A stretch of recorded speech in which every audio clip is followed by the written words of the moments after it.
যেদিন থেকে আপনি নিজের ভুল মেনে নিতে শিখবেন, সেদিন থেকে সেই ভুল শোধরানোর প্রক্রিয়াও শুরু হয়ে যাবে। আপনি বুঝে যাবেন নিজের ভুল কিভাবে শোধরাতে হয়। তাই মনে রাখবেন, নিজেকে শ্রেষ্ঠ করে তোলার জন্য নিজের ভুল স্বীকার করা অত্যন্ত প্রয়োজনীয়। এই জীবনে শান্তি আনার জন্য ঈশ্বরকে মেনে নেওয়া অত্যন্ত প্রয়োজনীয়। সবসময় নিজের গুণ এবং নিজের দোষ মনে রাখবেন। আজীবন সুখী থাকবেন। রাধা রাধা।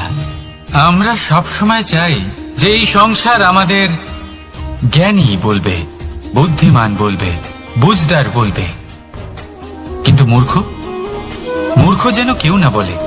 মূর্খ শব্দটা আমরা কেউ শুনতে চাই না, দূরে পালাতে থাকি। কিন্তু একটা সত্যি সবার কাছে অজানা, যে মূর্খ হওয়া হলো বুদ্ধিমান হওয়ার দিকে সর্বপ্রথম পদক্ষেপ।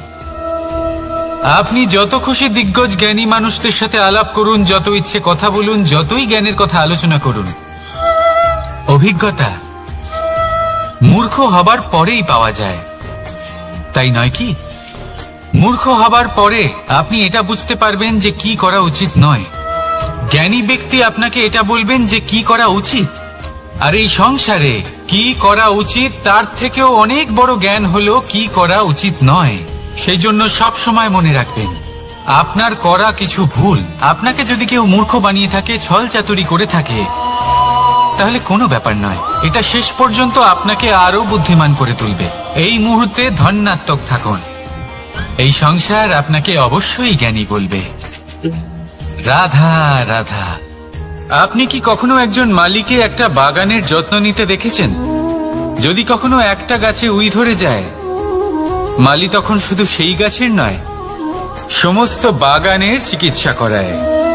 আপনারা হয়তো বলবেন, এ কেমন মূর্খতা? যখন উই একটা গাছে লেগেছে, সমস্ত বাগানের চিকিৎসা কেন করাতে হবে? এ তো অযথা পরিশ্রম করা। কিন্তু মালি খুব ভালো করে জানে যে উই হয়তো একটা গাছে লেগেছে, কিন্তু তা সমস্ত বাগানকে নাশ করে দিতে পারে। এবার মালির এই শিক্ষা, এই জ্ঞান অন্য অনেক জায়গাতে প্রযোজ্য। এই সংসারে আমরা শুধুমাত্র নিজের পরিবারের কথাই চিন্তা করি, তাদের যত্ন নিই, চেষ্টা করি যেন তারা ভালো থাকেন, সুখে থাকেন। আর সেই সময় এই সমাজের কিছু বিরোধী মনোভাব এই সমাজকে গ্রাস করে ফেলে, এই সমাজকে নষ্ট করে ফেলে। কিন্তু আমাদের নজর শুধু আমাদের পরিবারে থাকে। সেই জন্য যখন কথা ওঠে রাষ্ট্রের, দেশের, তখন তার জন্য সিদ্ধান্ত নিতে হবে, তখন তার জন্য ত্যাগ করতে হবে। আর মনে রাখবেন, যে সমস্যায় আসুক তার সমাধান পূর্ণরূপে বাঞ্ছনীয়। এই সংসারে প্রত্যেক ব্যক্তি যদি নিজের পরিবারেরও খেয়াল রাখেন এবং সমাজেরও খেয়াল রাখেন এবং সঠিকভাবে এই দেশেরও খেয়াল রাখেন, তবেই এই দেশ সম্পন্ন হতে পারবে। তাহলে আপনিও সেই প্রয়াস করুন আর আমার সাথে ভালোবেসে বলুন, রাধা রাধা। কথায় বলা হয়, জীবনে ভালোবাসাই হলো সুখের মূল। এটা সত্য। এবার প্রশ্ন হলো এটাই যে এই ভালোবাসা কার সাথে করা উচিত। যদি আপনি কিছুক্ষণের জন্য সুখ পেতে চান, তাহলে ভালোবাসুন নিজের রুচি মতো। যদি আপনি কিছুদিনের জন্য সুখ পেতে চান, ভালোবাসুন নিজের বন্ধুদের। যদি আপনি কয়েক মাসের জন্য, কয়েক বছর বা অনেক বছরের জন্য সুখী হতে চান, তাহলে ভালোবাসুন নিজের পরিবারকে, মাতা পিতা, নিজের সন্তান, স্বামী স্ত্রী, নিজের আত্মীয়দের। কিন্তু যদি আপনি চিরকালের জন্য সুখী হতে চান, তাহলে ভালোবাসতে হবে শুধু নিজের কর্মগুলিকে। কারণ সম্পর্ক যেমনই হোক না কেন, কখনো না কখনো ভেঙে যাবেই। এই সংসার হলো এমনই যে যাদের সঙ্গ আমরা পাই, তাদের সঙ্গ একদিন ত্যাগ করতে হয়। শুধু কর্মই হলো এমন এক সঙ্গ যা কখনো আপনাকে ত্যাগ করবে না। আপনার মৃত্যুর পরেও এই কর্ম আপনাকে বাঁচিয়ে রাখবে। তাই সবসময় মনে রাখবেন, এই কর্ম ধর্ম মনে করে পালন করা উচিত। জীবনের শেষ মুহূর্ত পর্যন্ত কর্মকে ভালোবাসুন, জীবনের শেষ মুহূর্ত পর্যন্ত সুখে থাকবেন। আর আমি তো সবসময় বলি, শুধু কর্ম করতে থাকো, ফলের চিন্তা করো না। তাহলে আসুন আর আমার সাথে ভালোবেসে বলুন, রাধা রাধা। দ্বিধাবোধ। অনেক সময় আমরা জীবনে সেই বাঁকে এসে পৌঁছই যেখানে আমরা বুঝতেই পারি না যে এবার কোন দিক নির্বাচন করা উচিত। কখনো এদিকে যাওয়া উচিত মনে হয়, কখনো ওদিকে যাওয়া উচিত মনে হয়, কখনো দুদিকেই যাওয়া প্রয়োজনীয় বলে মনে হয়, কিন্তু তা তো সম্ভব নয়। কখনো কখনো এটা মনে হয় যে এখানেই থেমে যাওয়া ভালো, কোথাও না যাওয়াই শ্রেয়। এবার একেই তো দ্বিধাবোধ বলে। সংসারে এমন কোনো দ্বিধা নেই যার সমাধান সম্ভব নয়। এই দ্বিধাবোধ স্বাভাবিক। আর আপনার এই দ্বিধাকে আমি একটু সরল করে দিই। দ্বিধাগ্রস্ত হয়ে নির্বাচন করলে তখন এটা মাথায় নিয়ে করবেন যে আপনার এই নির্বাচনের ফলে এই সংসারের ওপর, এই সমাজের ওপর কি প্রভাব পড়তে পারে। নিজের লাভ ক্ষতির বিষয়ে ভাবা ছেড়ে দিন আর কর্ম করুন সংসারের মঙ্গলের জন্য, আগামী প্রজন্মের মঙ্গলের জন্য। ভাবুন আপনার এই নির্বাচনের জন্য কিভাবে তাদের জীবনের উদ্ধার সম্ভব। কারণ এই ভাবনাই হলো উচিত ভাবনা। কারণ অনেক সময় ওষুধ একটু কড়া মনে হতেই পারে, কিন্তু এই ওষুধই তো রোগ মুক্তি ঘটায়। সেইভাবে আপনাকেও এই দ্বিধার মুহূর্তে কঠিন নির্বাচন করতে হতে পারে। এই কঠিন নির্বাচন জীবনে কঠিন পরিস্থিতিও আনতে পারে, কিন্তু যদি এই নির্বাচন ধর্মসঙ্গত হয়, যদি এর দ্বারা সংসারের মঙ্গল হয়, তাহলে এই নির্বাচনই হলো সঠিক নির্বাচন। আসুন আমার সাথে ভালোবেসে বলুন, রাধা রাধা। মানুষ নানান ধরনের বাসনা পোষণ করেন, তাদের নানান ইচ্ছে থাকে, অভিলাষা থাকে, নানান কামনা করতে থাকেন, স্বপ্ন দেখেন, প্রার্থনা করেন যেন তা সফল হয়, নিজের সম্পন্নতা কামনা করেন, আর শেষে নিরাশ হয়ে যান কারণ এসব কিছুই পান না। আপনাকে একটা ছোট্ট উদাহরণ দিই। জঙ্গলের রাজা কাকে বলা হয়? সিংহকে। এবার যেহেতু সিংহ বনের রাজা, তাই হরিণ তো তার কাছে এসে এটা বলতে পারে না যে আপনি হলেন বনের রাজা, তাই আপনি আমাকে মেরে ফেলুন, আমাকে খেয়ে ফেলুন আর নিজের ক্ষুধা নিবারণ করুন। এমন তো হয় না। সিংহ যতই বনের রাজা হোক, তাকেও পরিশ্রম অবশ্যই করতে হয়, তবেই তার ক্ষুধা নিবারণ হয়। সেইভাবেই আপনার সমস্ত স্বপ্ন, আপনার সমস্ত ইচ্ছে, আপনার সমস্ত অভিলাষা, সমস্ত আকাঙ্ক্ষা পূরণ হবেই, অবশ্যই হবে, পরিশ্রমের দ্বারা। শুধু ভাবলেই হবে না।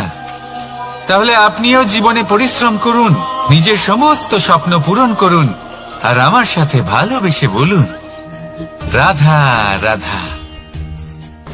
আপনি কি কখনো কোনো উঁচু পর্বতের শিখরে পৌঁছতে পেরেছেন?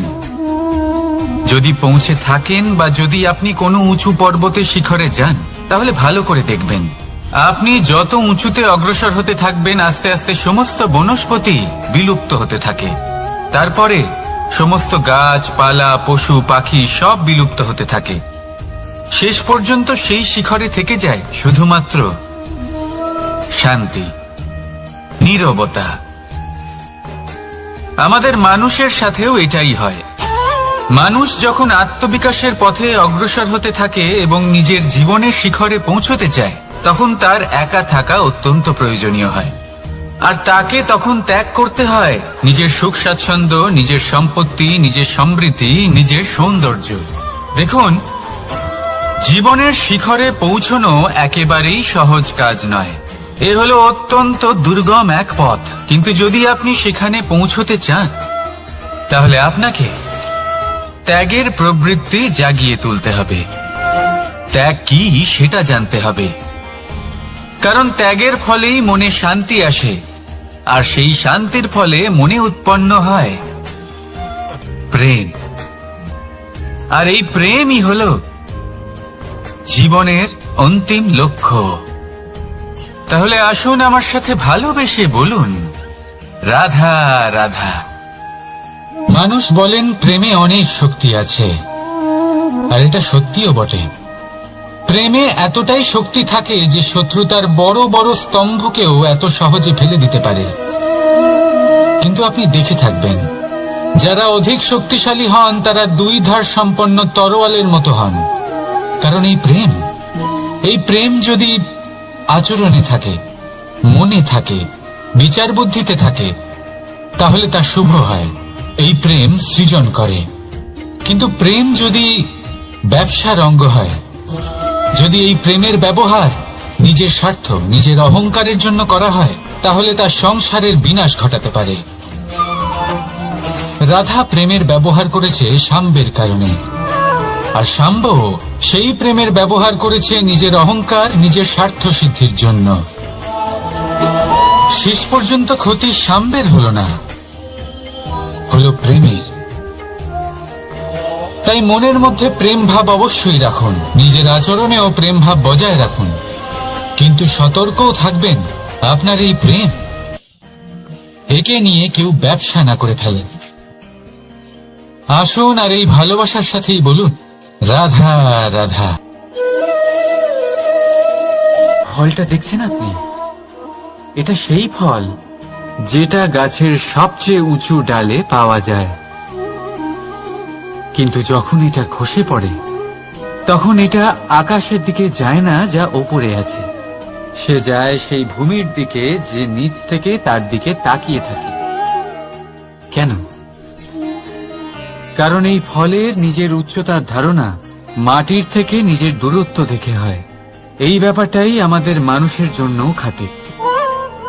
যদি আপনি সম্পন্ন হন, তাহলে তাদের সাহায্য অবশ্যই করবেন যাদের সামর্থ্য আপনার থেকে কম, যাদের সাহায্যের অত্যন্ত প্রয়োজন। আপনার সামর্থ্য বেশি কারণ তাদের আপনার থেকে সামর্থ্য কম। দেখুন, জীবনে আনন্দ শুধু বড় হওয়ায় নয়, বরং তাদের সাহায্য করেও আছে যারা কোনো কারণবশত আপনার থেকে নিচে রয়ে গেছেন। আর যখন একটা ফল এই কথাটা বুঝতে পারে, তখন আপনি নয় কেন, রাধা রাধা।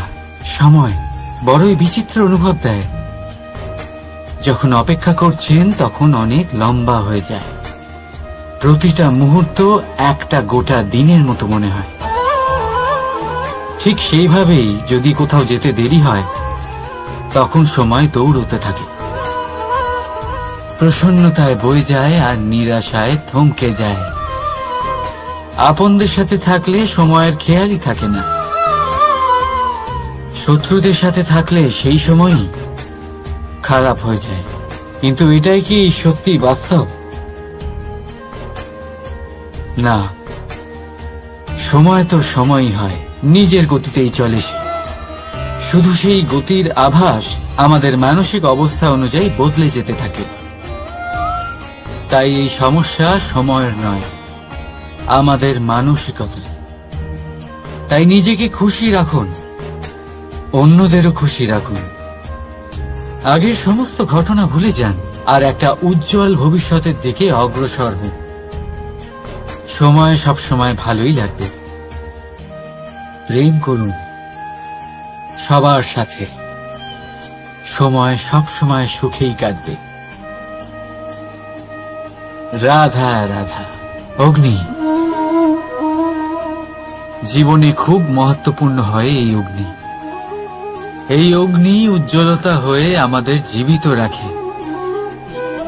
কিন্তু ভাবুন, যদি এই উজ্জ্বলতা ক্রোধের অগ্নি হয়ে দিকভ্রষ্ট হয়, তাহলে কি হবে? একটা ছোট পাতা দিয়ে শুরু করে গোটা বনকে ছারখার করে দিতে পারে।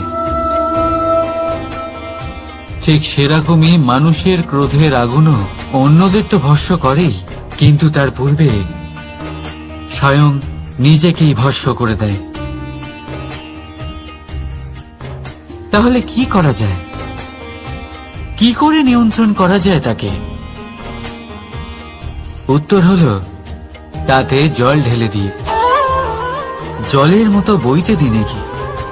ঠিক সেইভাবে যেমন সূর্য নিজের অগ্নিকে তেজ বানিয়ে আপনার কাছে পৌঁছে দেয়। এটাই পার্থক্য সূর্যের অগ্নি আর ক্রোধের অগ্নির মধ্যে। সূর্যের অগ্নি বিচ্ছুরিত হয়ে প্রতিফলিত হয়ে আসে, আর সেই জন্যই তাকে তেজ বলা হয়। অন্যদিকে আমাদের ক্রোধের আগুনের কোনো সীমাই থাকে না। তাহলে নিজের অন্তরের শক্তিকে ক্রোধের আগুন বানিয়ে জ্বালাতে চান, নাকি উজ্জ্বলতা বানিয়ে বিস্তারিত করতে চান? সিদ্ধান্ত আপনার। রাধা রাধা। এই সংসার অনেকটাই বড়, আর আমরা তার কাছে অত্যন্ত নগণ্য। এই সংসারে এমন অনেক মানুষ পাওয়া যায় যারা বোঝান যে এই সংসারটা কতটা বড়, কতটা অদ্ভুত, কতটা সুন্দর। আর এই সংসার রচনা করে পরমেশ্বর কত মহান এক কাজ করেছেন। কিন্তু আপনি এই জীবনে মাত্র কয়েকজন মানুষকেই পাবেন যারা আপনাকে এটা বলবেন যে এই সংসারে আপনি কতটা গুরুত্বপূর্ণ, আপনি কতটা অদ্ভুত। যদি আপনি তাদের সাথে থাকেন তাহলে তারা নতুন কিছু সৃষ্টি করতে পারেন, এই সংসারকে আরো কতটা পবিত্র করতে পারেন। তাই এই সংসারকে গুরুত্ব না দিয়ে সেই মুষ্টিমেয় কিছু মানুষকে গুরুত্ব দিন, কারণ তারাই হলো আপনার আপনজন, আর তারাই আপনাকে সঠিক পথে চালিত করবে। মানুষকে তো বর্ষার স্রোতও বয়ে নিয়ে যেতে পারে, তাকে সাগরও ডুবিয়ে দিতে পারে, কিন্তু গঙ্গা জল সবচেয়ে বেশি শুদ্ধ, কারণ তার কয়েক ফোঁটা মানুষকে মুক্ত করে দেয়। রাধা রাধা। এ হলো একটা পাতলা সুতো। ভাবছি যদি এটা দিয়ে আমি পোশাক বানাই তাহলে নিজের জন্য কত সুন্দর একটা পোশাক বানাতে পারবো। কিন্তু যদি এটা আমি, চিন্তা করবেন,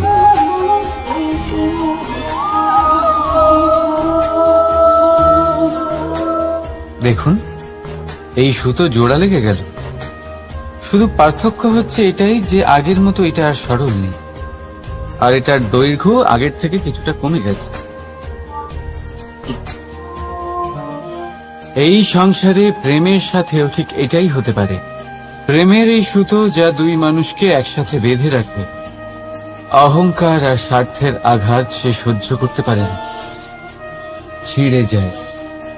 চেষ্টা করলে আবার এই সম্পর্ক হয়তো জোড়া লাগতে পারে, কিন্তু তা আগের মতো কখনোই থাকে না, কারণ মনে গিট পড়ে যায়। সেই জন্য প্রেমকে স্নেহের সাথে সামলে রাখুন, অহংকার আর স্বার্থের থেকে দূরে থাকুন। রাধা রাধা। আগুন কি করে? জ্বালায়। সেটা কাঠই হোক, কয়লা হোক, বস্ত্র হোক, যাই আপনি আগুনে দেবেন তা ভস্ম হয়ে যাবে। কিন্তু সোনা, যদি আপনি সোনা আগুনে ফেলেন তাহলে তা কুন্দন হয়ে নিজের অস্তিত্ব তৈরি করে। যদি আপনি লোহা গরম করেন তাহলে তা ইস্পাত হয়ে যায়। কেন? কেন হয় এরকম? কারণ তাদের অন্তরের আগুন জ্বালানোর আগুনের থেকে অনেক বেশি তীব্র হয়। এই আগুন হলো পবিত্রতার, এই আগুন হলো নিশ্চয়তার। যদি আপনার লক্ষ্য স্থির থাকে, আপনার ইচ্ছে দৃঢ় হয়, তাহলে কুন্দন হয়ে বেরোবেন, ইস্পাত হয়ে বাঁচবেন, অন্তর থেকে শক্তি পাবেন, আর কেউ আপনার সাথে কোনো অনিষ্ট করতে পারবে না। রাধা রাধা। মানুষের জীবন কি? আপনি বলতে পারেন জন্ম আর মৃত্যুর মধ্যেকার সময়। আর মৃত্যু কখন হয়? যখন মানুষ শ্বাস নেওয়া বন্ধ করে দেয়, হাত পা নাড়ানো বন্ধ করে দেয়, ভাবা ছেড়ে দেয়। এমনটা নয়, মানুষের অন্তর, তার মৃত্যু তখনই হয় যখন তার অন্তরের করুণা শেষ হয়ে যায়। করুণা সেই ভাব যা মানুষকে মানুষ করে তোলে, যা এক মানুষকে আরেক মানুষের কষ্টে তার প্রয়োজনীয়তা অনুভব করে।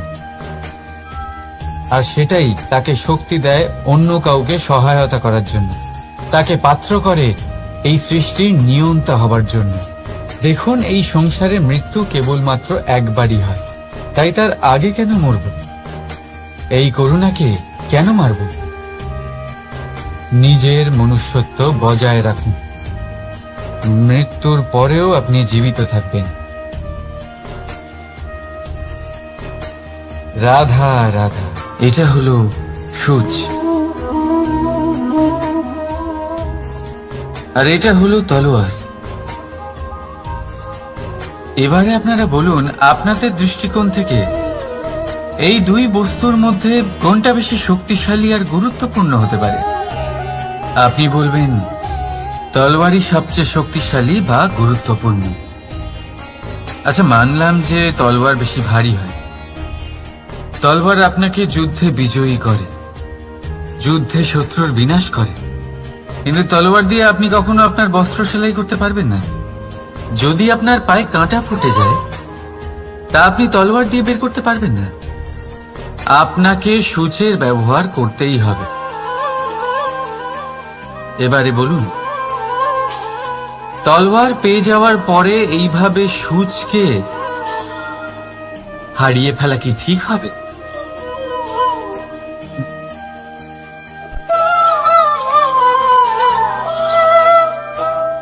ঠিক সেইভাবেই জীবনে সম্পন্ন বন্ধু পাওয়ার পরেও আপনার সেই বন্ধুদের হারাবেন না যারা কম সম্পন্ন, দরিদ্র। কারণ তারা আপনার সাথে তখন ছিলেন যখন আপনি কিছুই ছিলেন না, আর জীবনে দরকার পড়লে তারাই আপনার কাজে আসবে, সম্পন্ন বন্ধু নয়। তাই যাকে ভালোবেসেছেন তার সাথে বন্ধুত্ব পালন করুন, চিত্ত আনন্দে জেগে উঠবে।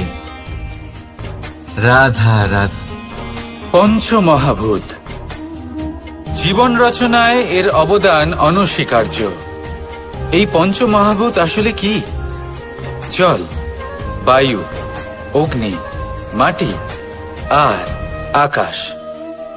এবার শুধুমাত্র জীবন রচনায় এর অবদান আছে তা নয়, শুধু শরীর রচনাতে এর যোগদান আছে তা নয়, বরং এরা হলো আমাদের জীবনের সবথেকে বড় শিক্ষক।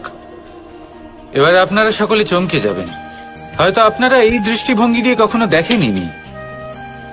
আমি আজ আপনাদের বোঝাবো। এদের মধ্যে সবথেকে বড় তত্ত্ব জল। এ আমাদের কি শেখাচ্ছে? এই জল, এর নামই হলো জল, কিন্তু এ কখনোই আমাদের জ্বালায় না, আমাদের জ্বলনের কারণ হয় না। তাহলে কি করে? আমাদের তৃষ্ণা মেটায়, আমাদের শীতলতা প্রদান করে, জীবন দান করে। এর দ্বারা আমরা কি শিক্ষা লাভ করি?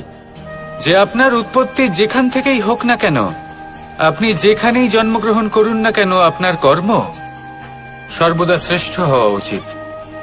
আপনি জলকে যে কোনো পাত্রে রাখুন না কেন, সে সেই অনুসারেই নিজের আকার ধারণ করে নেয়। এর দ্বারা আমরা কি শিক্ষা পাই? এই শিক্ষাই পাই যে যে কোনো পরিস্থিতিতেই নিজেদের মানিয়ে নিতে হবে, নিজেকে সেরকম করে নিতে হবে।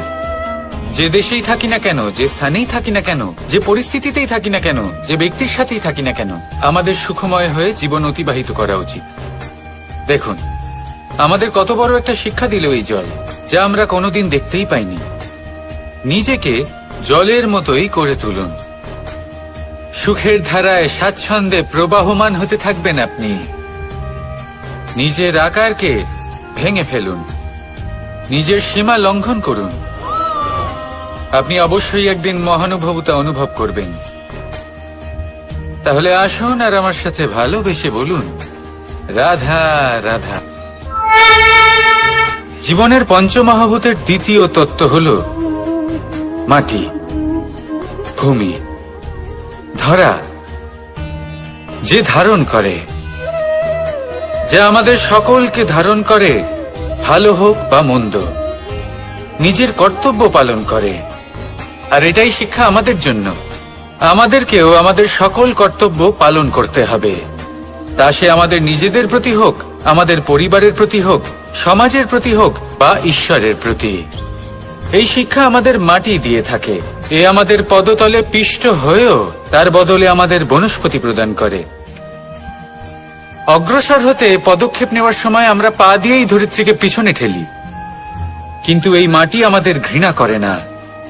সে আমাদের পরবর্তী পদক্ষেপের জন্য অপেক্ষা করে আর স্বাগত জানায়। আর হয়তো সেই জন্যই এই ধরাকে আমরা ধরিত্রী মাতা বলে থাকি।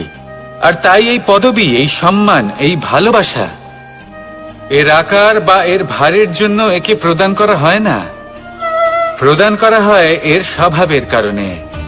আপনিও যদি ধরিত্রীর মতো হতে পারেন, যদি আপনিও নিজের সকল কর্তব্য পালন করেন, বিশ্বাসের সাথে তা স্বীকার করে নিতে পারেন, যদি অন্য কারোর সাফল্যেও আপনি প্রসন্ন হতে শিখতে পারেন, যদি আপনি একটু কষ্ট সহ্য করে অন্য কাউকে প্রসন্নতা প্রদান বা অন্য কাউকে সেবা করতে পারেন, তাহলে আপনিও মাটির মতোই মহান হয়ে উঠতে পারবেন। তাহলে আসুন আর আমার সাথে ভালোবেসে বলুন, রাধা রাধা। জীবনের পঞ্চমহাভূতের মধ্যে একটা তত্ত্ব হলো বায়ু। বায়ু যাকে কিনা দেখা যায় না, বরং তাকে কিন্তু আমরা অনুভব করতে পারি। আর একে সব থেকে বেশি অনুভব করতে পারি তখন যখন বায়ু কম থাকে। বায়ু যদি লুপ্ত হয়ে যায়, তাহলে তখনই আমরা বুঝতে পারি যে বায়ু তো নেই, এ তো সমস্যার ব্যাপার।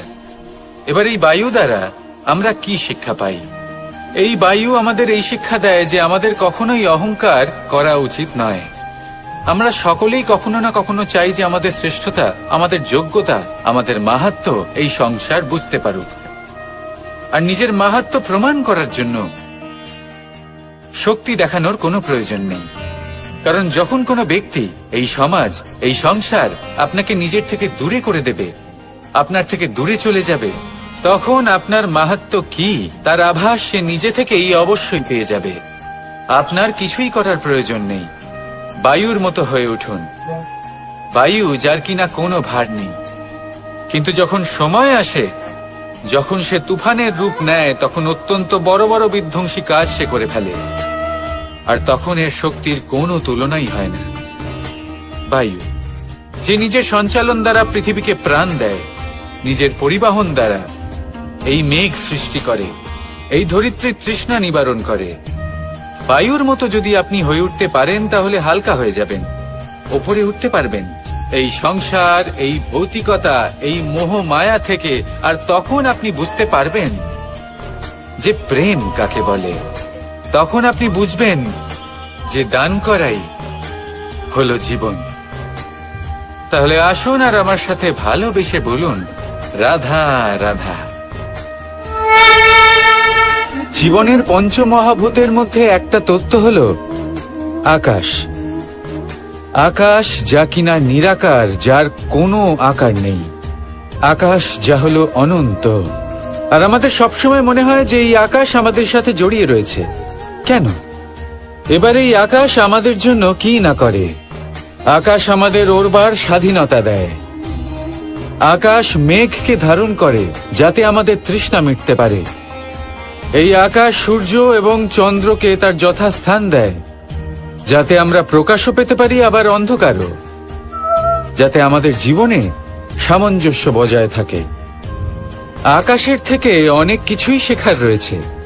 যদি আমরাও আকাশের মতো হতে পারি, আমাদের আপনজনদের সেই স্বাধীনতা দিতে পারি যাতে তারা উড়তে পারেন, যাতে তারা নিজেদের স্বপ্ন পূরণ করতে পারেন, যার ফলে তারা নিজেরাই এই জীবনকে অনুভব করতে পারেন, নিজের পায়ে দাঁড়াতে পারেন, তাহলে ভাবুন আমাদের অস্তিত্ব কতটা বড় হয়ে যাবে। যদি আপনি আকাশের মতো হতে পারেন, তাহলে আপনিও আকাশের মতোই অনন্ত হয়ে উঠবেন। তাহলে আসুন আর আমার সাথে ভালোবেসে বলুন, রাধা রাধা। জীবনের পঞ্চমহাতত্ত্বের মধ্যে পঞ্চম তত্ত্ব অগ্নি। অগ্নি যা জ্বালাতে সাহায্য করে, কিন্তু তা উত্তাপও প্রদান করে। নিশ্চিত রূপে অগ্নি আমাদের জ্বালিয়ে দিতে পারে, কিন্তু আপনি কি কখনো এটা ভেবে দেখেছেন যে আগুন, তাকে নিজেকে কতটা জ্বলতে হয়, তাকে নিজেকে কতটা তাপ সহ্য করতে হয়। ও নিজে জ্বলে আমাদের উত্তাপ প্রদান করার জন্য, ও নিজে জ্বলে আমাদের ঊর্জা দেবার জন্য, আমাদের আলো দেবার জন্য, অন্ধকারে পথ দেখানোর জন্য। শত্রুর সাথে মোকাবিলা করার জন্য আমাদের সাহায্য করে নিজে জ্বলে। যখন আমরা কোনো দেবতার জন্য যজ্ঞ করি তখন দেবতার ভোজন গ্রহণ করার নিমিত্ত হয় এই অগ্নি। কত কিছু ওকে সহ্য করতে হয় আমাদের এত কিছু দেবার জন্য।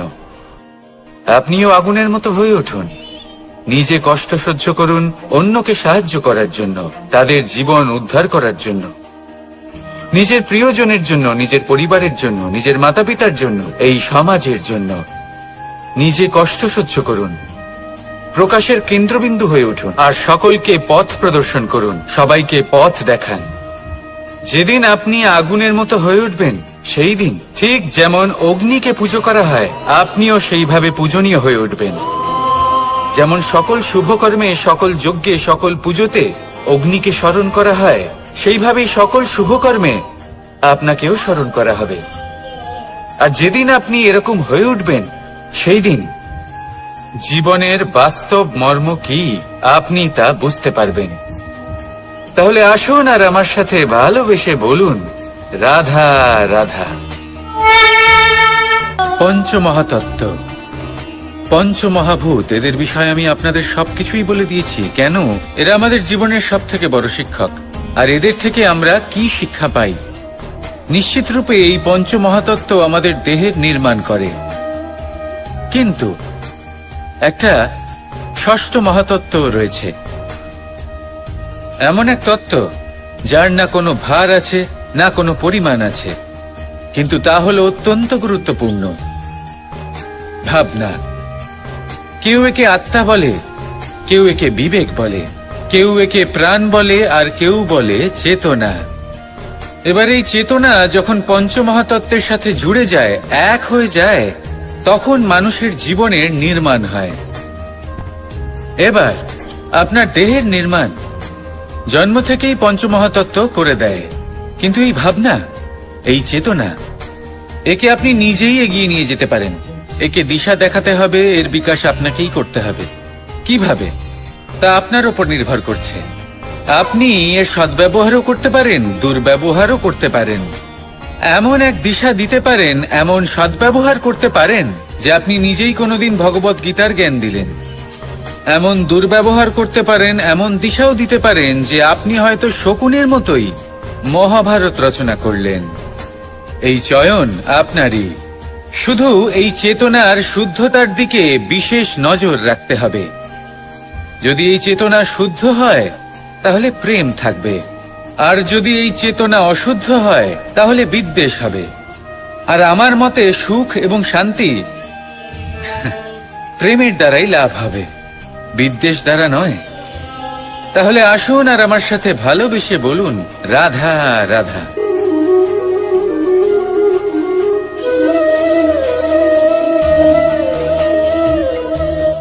নারী জন্মসূত্রে কারোর কন্যা, ধর্মসূত্রে কারোর পত্নী, আর কর্মসূত্রে কারোর মা। আমাদের মনে এই ছবি আঁকা রয়েছে একজন নারীকে নিয়ে, তাই না?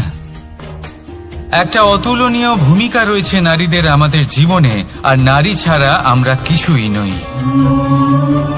কিন্তু অধিকার, সেখানে আমরা একটা ভুল করে বসি। যখন নারী একজন কন্যা থাকে, যখন সে জন্ম নেয়, তখন তার ওপর অধিকার থাকে তার পিতার। আর তারপর যখন বিয়ে হয়ে যায়, তখন তার অস্তিত্বের ওপর অধিকার থাকে তার স্বামীর। আর যখন তিনি মা হন, তখন নিজেই তিনি জীবনের সমস্ত অধিকার দিয়ে দেন তার সন্তানকে। কিন্তু আমরা কি কখনো এটা ভেবেছি এই জীবন হলো তার নিজের? যে নারী সবার কল্যাণ করছেন, তার জীবনের অধিকারও তার কাছেই থাকা উচিত, তাই না? তার নিজের জীবনের সিদ্ধান্ত সে নিজেই নিতে পারেন, নিজেই নিজের ভাগ্যের রচয়িতা হতে পারেন। আর এর জন্য আমাদের নিজেদের পাল্টাতে হবে, দৃষ্টিভঙ্গি পাল্টাতে হবে। কারণ এই ধারণা সেটা আজ বা কালকের ব্যাপার নয়, এটা ঘটে চলেছে বহু বছর ধরে, আর চলতেই থাকবে যদি আমরা এটা না বদলাই। আর এটা তখনই সম্ভব হবে যখন আমরা নিজেদের মধ্যে পরিবর্তন আনব।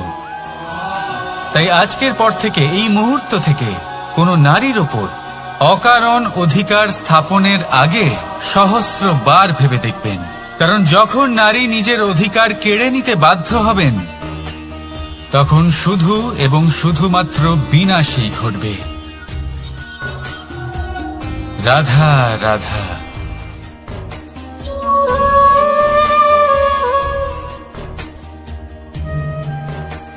নারী,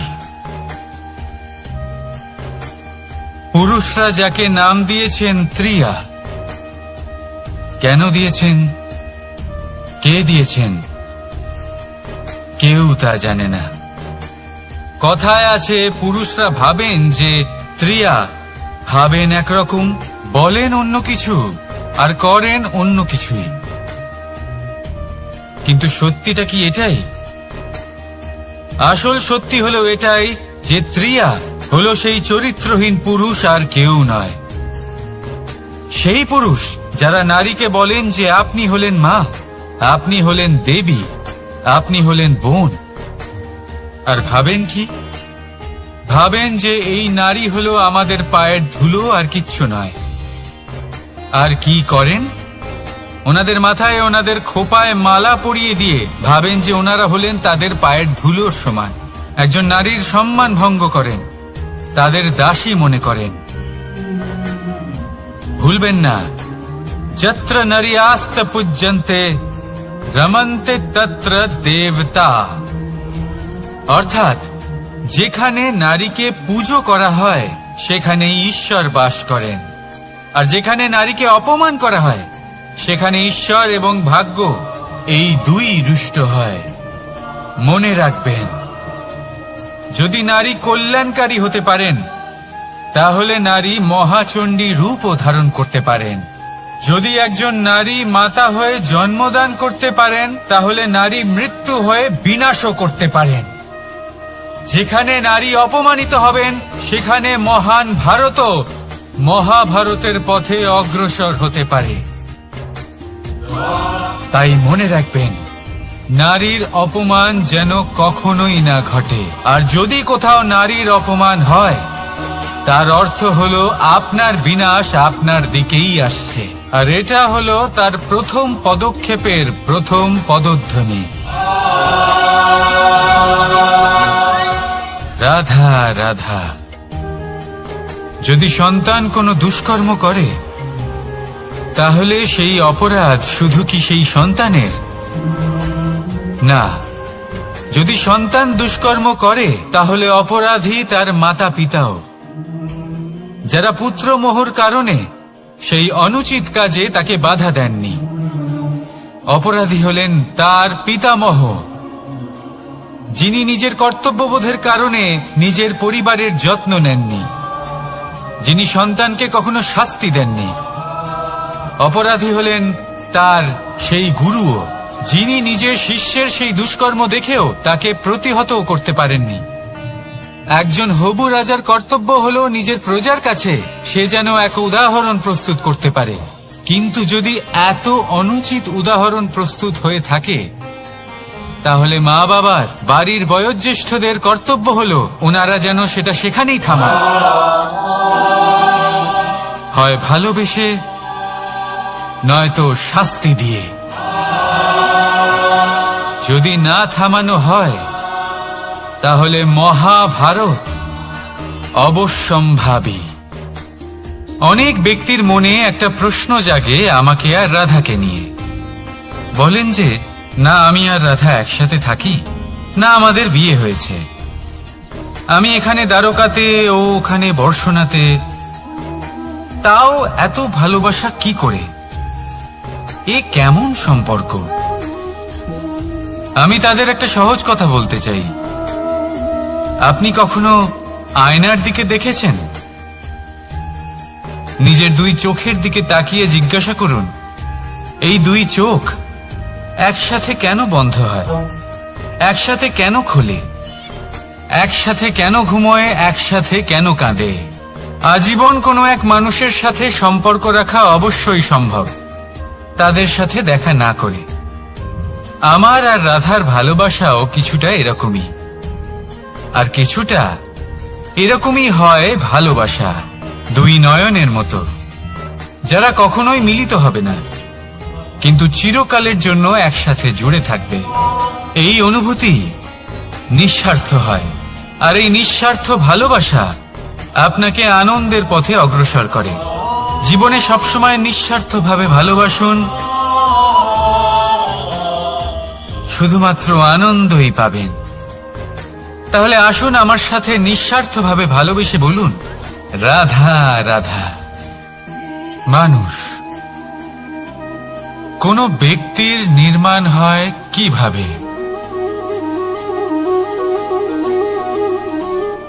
কেউ বলবেন পঞ্চতত্ত্বের দ্বারা, কেউ বলবেন আত্মা, দেহ ও চেতনার দ্বারা, কেউ বলবেন ঈশ্বরের কৃপার দ্বারা, তো কেউ বলবেন এই প্রকৃতির পরীক্ষার দ্বারা।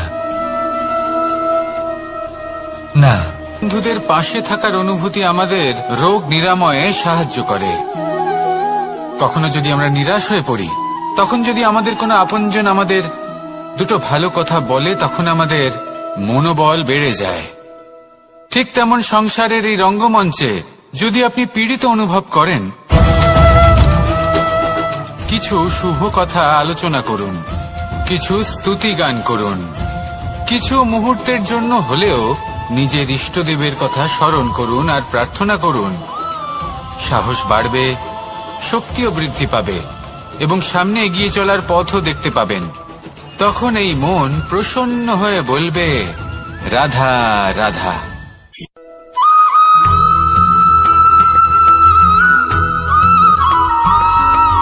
প্রত্যেক মানুষ নিজের জীবনে হীরক তথা হীরে এবং দর্পণ এই দুই দেখেছেন।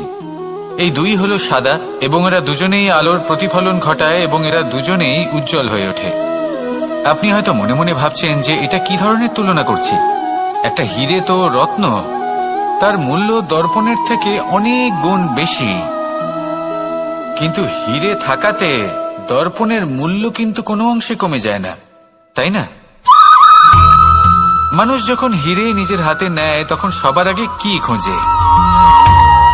দর্পণ, যাতে তার মধ্যে দিয়ে দেখে সে বুঝতে পারে যে সেই হীরে আদৌ তার শোভাবর্ধন করছে কিনা, তাকে ভালো দেখাচ্ছে কিনা, প্রসাধনের জন্য সেটা ব্যবহার করা ঠিক হবে কিনা।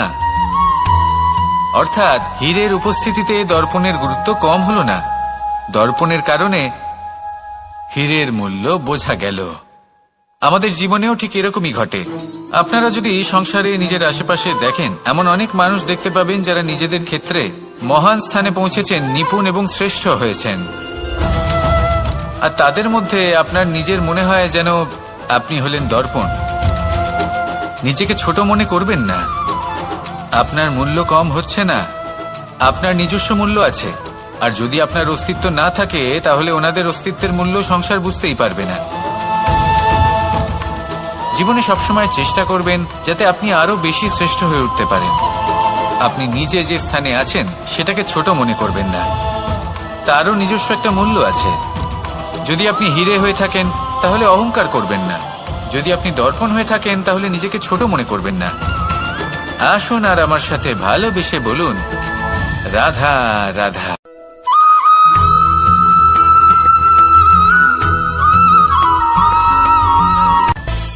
মানুষের মধ্যে একটা বিচিত্র প্রবৃত্তি থাকে, অন্য সকলের বিষয়ে, তাদের জীবনের বিষয়ে, তাদের ব্যক্তিত্বের বিষয়ে, তাদের ভবিষ্যতের বিষয়ে অনুমান করা।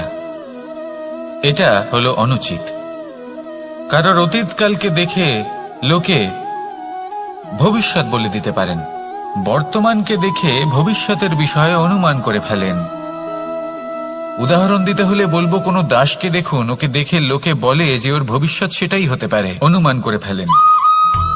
আর এই রাজাকে দেখুন, উনি তো কত সুখী হবেন, উনি তো জগতের সব থেকে অধিক সুখী মানুষ, কত সুখ সুবিধা আছে ওনার কাছে, ধারণা করে ফেলেন। তবে সত্য তো এটাই যে কারোর ব্যক্তিত্বের বিষয়ে, তাদের ভবিষ্যতের বিষয়ে আপনি পূর্ণ সত্য কখনোই বলতে পারবেন না, শুধু অনুমান করতে পারবেন। আর এই অনুমান করে সত্যি কোনো লাভ হয় না, কারণ এই কাল সেটা হলো অত্যন্ত শক্তিশালী। কালো থেকে কালোতর কয়লাকেও হীরেতে পরিণত করতে পারে। অনেক বড় বড় রাজাকেও বিদূষক বানিয়ে ফেলতে পারে এক মুহূর্তেই। তাহলে আপনি অনুমান করে কি লাভ? কি পেলেন অনুমান করে? সেই জন্য কারোর বিষয়ে কোনো অনুমান করবেন না, তার ভবিষ্যতের বিষয়ে অনুমান করতে যাবেন না, কারোর বিষয়ে কোনো ধারণা করে নেবেন না। কিছু করতে হলে ভালোবাসুন, সবার মধ্যে ভালোবাসা ছড়ান, সবার মধ্যে ধন্যাত্মক ভাব ছড়ান। এই মন প্রসন্ন হয়ে বলবে রাধা রাধা।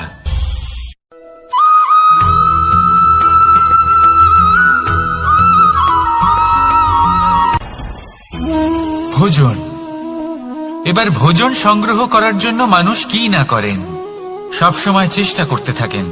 ফসল উৎপাদনের জন্য অনেক পরিশ্রম করতে থাকেন, কিন্তু অনেক সময় অনেক পরিশ্রম করার পরেও ফসল ভালো উৎপাদন হয় না।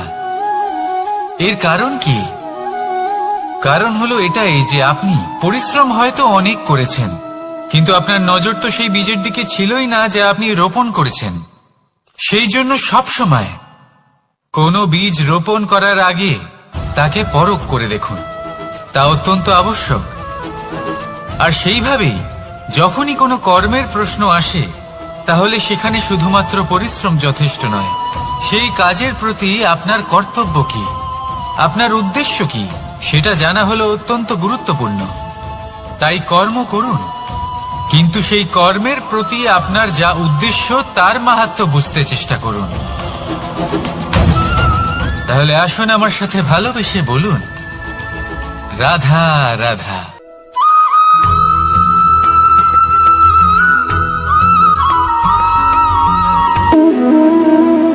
সম্পর্ক হলো আমাদের জীবনের একটি আধার।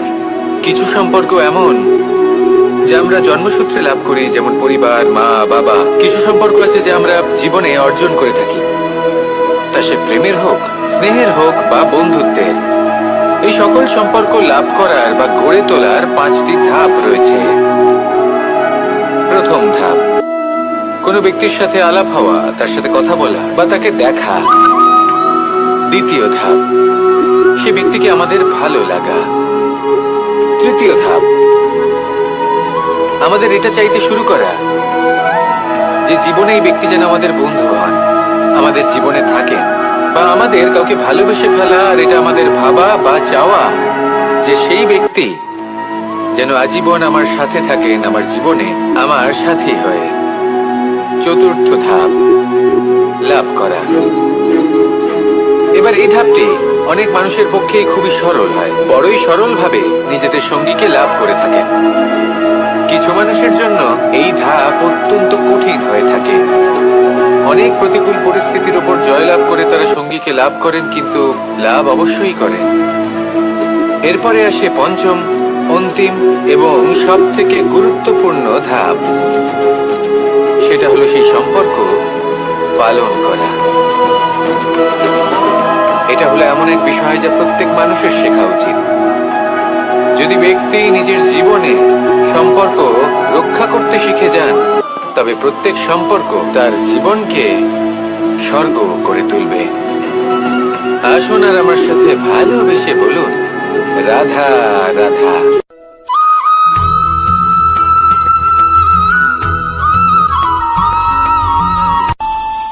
আমাদের মনে যখন কোনো প্রশ্ন ওঠে, কোনো দ্বন্দ্ব জাগে, তখন আমরা যাই আমাদের গুরুর কাছে, আমাদের আরাধ্যের কাছে গিয়ে জিজ্ঞেস করি।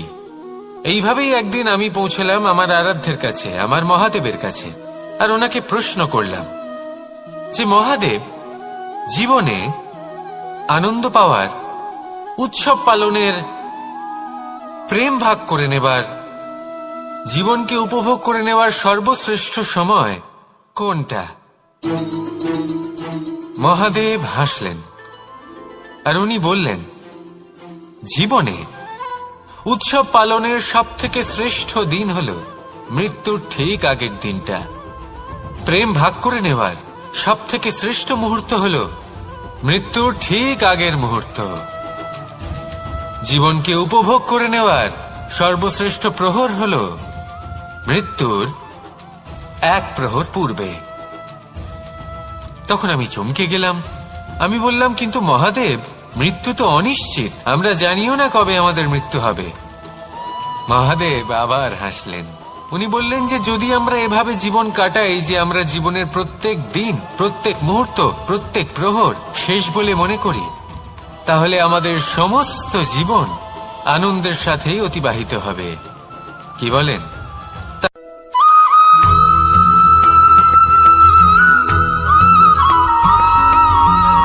এই সংসারে কোনো বস্তু হোক বা ব্যক্তি হোক, তার একার গুরুত্ব কিন্তু খুব বেশি নয়। একটা উদাহরণ হিসেবে বৃষ্টির ফোঁটাকে ভেবে দেখুন। যদি একটি বৃষ্টির ফোঁটা হয় তাহলে তার খুব বেশি গুরুত্ব থাকে না, কিন্তু যখন সহস্র বৃষ্টির ফোঁটা মেঘের মধ্যে দিয়ে ঝরে পড়ে তখন সেটা বর্ষার রূপ ধারণ করে। সেই বর্ষা যা এই প্রকৃতিকে শান্ত করে। সেইভাবেই পাথরের ছোট টুকরো, তার খুব বেশি গুরুত্ব থাকে না, কিন্তু যখন অসংখ্য পাথরের টুকরো একত্রিত হয় তখন তা পর্বতের আকার ধারণ করে। সেইভাবেই কিছু মানুষ যখন একত্রিত হন তখন তৈরি হয় পরিবার, কিছু পরিবার যখন একত্রিত হয় তখন তৈরি হয় সমাজ, যখন অনেক সংখ্যক সমাজ একত্রিত হয় তখন তৈরি হয় রাজ্য। এবার এই রাজ্যের সবথেকে গুরুত্বপূর্ণ ব্যক্তি হতে পারেন রাজা, কিন্তু তাও সেই রাজা একা কিছু করতে পারেন না। যুদ্ধ লড়ার সময় তারও নিজের সৈন্যদলকে প্রয়োজন পড়ে। কিন্তু এই সংসারে এমন একজন ব্যক্তি আছেন যিনি একাই সব কাজ করতে থাকেন, এবং সেই ব্যক্তি হলেন মা। আমাদের জীবনে একজন পিতার ভূমিকা কিন্তু নিঃসন্দেহে অমূল্য, কিন্তু আমাদের সকলের জীবনে যে ভূমিকা একজন মায়ের তা অন্য কারোর থাকে না। একজন মা একাই সন্তানকে বড় করতে পারেন, সংস্কারী করে তুলতে পারেন, তার জন্য পরিশ্রম করেন। আর এত কিছু কাজ করার পরেও তার কাজের জন্য তিনি প্রশংসা অবশ্য পান না। উল্টে যদি সেই সন্তান অনুচিত পথে চালিত হয়, অনুচিত কর্ম করে, তখন সেই মাকেই অপবাদের পাত্র হয়ে উঠতে হয়। আমাদের জীবনে মায়ের যোগদান কতটা সেটা বুঝুন। আপনাকে বড় করে তোলার জন্য উনি কতটা পরিশ্রম করেছেন সেটা বুঝুন। আজ থেকে, এখন থেকে, এই মুহূর্ত থেকে মাকে সম্মান করতে শিখুন। যখন সময় পাবেন, যখন সুযোগ হবে, তখন তার প্রশংসা করুন, ওনারও ভালো লাগবে। আর মায়ের এই মমতার জন্য, তার এই ভূমিকার জন্য আসুন সবাই মিলে আমরা তাকে প্রণাম করি, আর সকলে মিলে ভালোবেসে বলি রাধা রাধা।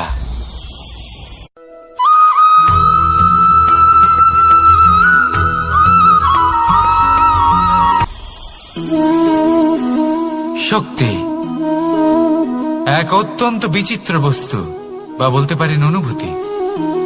পিতা সবসময় চান যেন তিনি তার শক্তি পুত্রকে।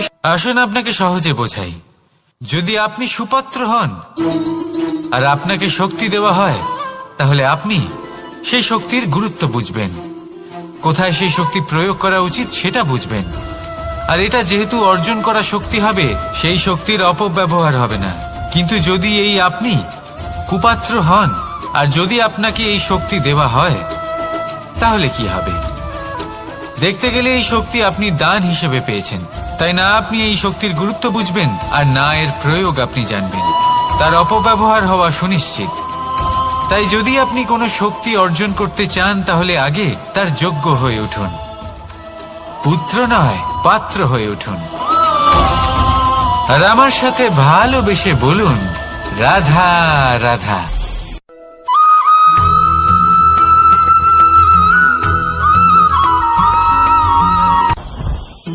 জীবনে কিছু শেখা অত্যন্ত গুরুত্বপূর্ণ।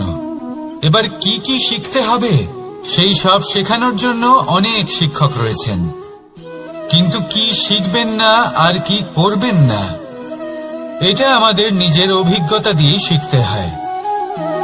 কিন্তু তার মানে এটা নয় যে যদি আপনাকে শিখতে হয় যে আগুনের তাপ কতটা, আপনাকে আগুনের মধ্যে হাত দিতে হবে।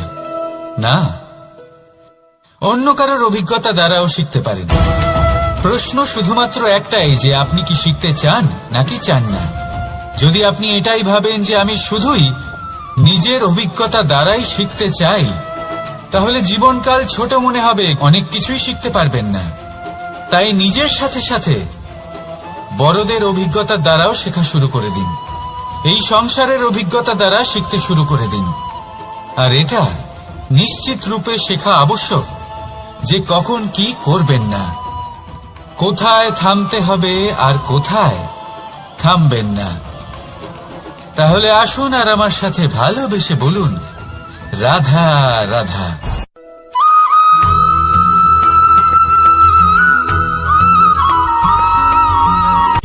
সূচের শেষে একটি ছিদ্র থাকে যার দ্বারা আমরা এই সুতো পরাতে পারি, আর তারপর সূচের সাহায্যে এই সুতো দিয়ে বস্ত্র সেলাই করা যায়।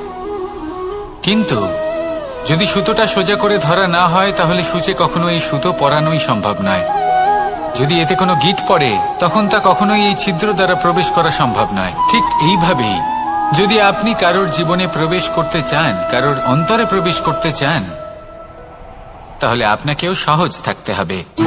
এতে কোনো গিঁট থাকলে চলবে না, অর্থাৎ মনে যাতে কোনো মালিন্য না থাকে, যেন কোনো কুচিন্তা না থাকে। যদি এসব থাকে তাহলে আপনি কখনো কারোর জীবনে প্রবেশ করতে পারবেন না। আর যদি কোনোভাবে আপনি প্রবেশ করেও যান তাহলে তার মনে ঘর করতে পারবেন না। নিজেকে এই সুতোর মতন করে তুলুন, সহজ। মনে যেন কোনো কুচিন্তা না থাকে, সবার প্রতি যেন সদ্ভাবনা থাকে, শুভ চিন্তা থাকে। এমনটা করতে থাকুন। এমন একটা দিন আসবে যেদিন এই সমস্ত সংসারের ব্যক্তির মনে আপনি বাস করবেন, আর তখন এই মন প্রসন্ন হয়ে বলবে, রাধা রাধা।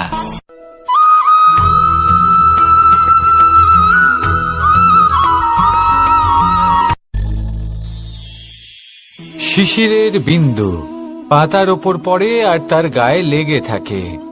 পাতা তাকে শুষে নিতে পারে না, আর শেষ পর্যন্ত সে ঝরে পড়ে যায়। অন্যদিকে রয়েছে মেঘ এবং চাতক। এদের মধ্যে অনেক দূরত্ব থাকে। মেঘ থাকে আকাশে আর চাতক থাকে ধরিত্রীতে। কিন্তু যখন এই মেঘ থেকে বৃষ্টি ঝরে পড়ে, এই চাতক কিন্তু সেই জলই পান করে, নয়তো সে তৃষ্ণার্ত থেকে যায়। এবার অন্যদিকে দেখলাম শিশির বিন্দু আর পাতার এই সম্পর্ক। এরা খুব কাছাকাছি থাকে, ঘনিষ্ঠও থাকে। অন্যদিকে রয়েছে মেঘ এবং চাতকের সম্পর্ক, যাদের মধ্যে অনেক দূরত্ব থাকা সত্ত্বেও তারা খুব ঘনিষ্ঠ, তাই না? এই সারমর্ম খুব সরল। এই নৈকট্য, এই দূরত্ব, তা আপনার সম্পর্কে প্রভাব কিছুতেই ফেলতে পারে না। এই নৈকট্য, এই দূরত্ব, এইসব হলো শুধুমাত্র মনের ব্যাপার। কখনো আপনি অনুভব করেছেন আপনি কারোর থেকে অনেক অনেক দূরে আছেন, অনেক দূরে আছেন, তাও সেই ব্যক্তির প্রতি আপনি টান অনুভব করেন। সেখানে আপনি কারোর সাথে প্রত্যেক দিন অতিবাহিত করেন, সমস্ত জীবন অতিবাহিত করেন, সব থেকে বেশি সময় তার সাথে অতিবাহিত করেন, তাও তার প্রতি সেই টান অনুভব করেন না। এই সংকেত হলো মনের দূরত্বের। তাহলে মনের এই দূরত্ব দূর করুন আর আমার সাথে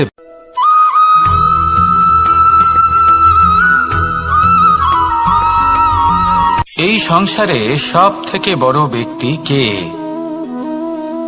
আপনি বলবেন, এ কেমন ধরনের প্রশ্ন? কিন্তু এটা হলো সব থেকে উচিত প্রশ্ন। কেউ এর উত্তর দেবে যে সেই মহাপ্রতাপী রাজা, তিনি হলেন সব থেকে বড় ব্যক্তি, সেই বড় রাজনীতিবিদ, তিনিই সব থেকে বড় ব্যক্তি। আমি আপনাকে জানাই যে সংসারের সব থেকে বড় ব্যক্তি হলেন তিনি, যার সাথে দেখা করলে আপনি নিজেকে ছোট মনে করবেন না। কোন ব্যক্তি যিনি সব থেকে বেশি শক্তিশালী, আপনি যদি তার সামনে যান তাহলে উনি আপনার অন্তরের শক্তিকে বাইরে বের করে আনবে, আপনার অন্তরের লুকিয়ে থাকা শক্তিকে জাগ্রত করতে প্রেরণা প্রদান করবে। তিনি হলেন বড় ব্যক্তি, তিনি হলেন মহান ব্যক্তি। তিনি নন যিনি নিজের বল এবং ঐশ্বর্য দ্বারা আপনাকে তার সামনে ছোট প্রমাণ করবেন। এবং সেই জন্য মহাদেব আমার আরাধ্য হলেন আমার খুব প্রিয়। কারণ রাজা হোক বা ফকির, কেউ যদি ওনার সামনে যান তাহলে সে নিজেকে ছোট মনে করেন না। আপনিও যদি জীবনে অনেক বড় হতে চান তাহলে কাউকে কখনো নিজেকে ছোট মনে করতে দেবেন না। তার অন্তরে বড় হয়ে ওঠার প্রেরণা প্রদান করুন। আসুন আমার সাথে ভালোবেসে বলুন, রাধা রাধা।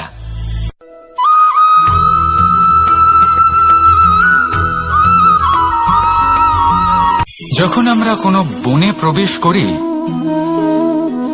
তখন এই সবুজ ঘাস দেখে, এই কোমল ঘাস দেখে আমাদের মন প্রফুল্ল হয়ে ওঠে। ভিন্ন ভিন্ন প্রজাতির ফুল, ভিন্ন ভিন্ন রঙের ফুল দেখে এই মন আনন্দে ভরে ওঠে। এখানে শিশুরা আনন্দ লাভ করে, বড়রা ভোজন গ্রহণ করেন, কথাবার্তা বলেন, হাঁটাহাঁটি করে বেড়ান। এবার ভেবে দেখুন, যখন এই উপবনের নির্মাণ হয়েছিল সেই সময় যদি এই মাটিকে সঠিকভাবে খনন না করা হতো, যদি তাতে সঠিকভাবে বীজ রোপণ না করা হতো, যদি কোনো সংঘর্ষ না হতো, পরিশ্রম না করা হতো, যদি চলতে চলতে পায়ে কাঁটা না বিঁধে যেত, তাহলে এই সুন্দর বন দেখে আমরা কি এই আনন্দ লাভ করতে পারতাম? কখনোই নয়। ধরুন কোনো নদীর তটে সুন্দর একটি বন আছে, সেই বনের আনন্দ লাভ করতে গেলে আপনাকে সেই নদী পার করতেই হবে। যদি সুখের নদীর কাছে পৌঁছতে চান, তাহলে তটে যে কাঁটা রয়েছে সেগুলোর সাথে সংঘর্ষ করতেই হবে। এই সংসারে যদি আপনি সুখ লাভ করতে চান, তাহলে সুখ লাভের এই যাত্রা শুরু করতে হবে সংঘর্ষ দ্বারা। তাহলে সংঘর্ষকে স্বাগত জানান, এর পেছনেই সুখ রয়েছে যা আপনি আপনার সাথে রাখতে পারেন। আর যখন আপনার সাথে আপনার এই সাথী থাকবে, তখন আপনি এটা বুঝবেন যে যখন জীবনে দুঃখ আসে, তখন এই দুঃখ কমে যায়, সবার মধ্যে ভাগ হয়ে যায়। আর যদি তখন সুখ আসে, তাহলে সেটা সবার উপস্থিতিতে আরো বেড়ে যায়। এটাই হলো প্রেম, এটাই হলো ভালোবাসা, এটাই হলো সঙ্গ। যেমন সম্পর্ক আমার আর রাধার মাঝে। তাহলে আসুন আর আমার সাথে ভালোবেসে বলুন, রাধা রাধা।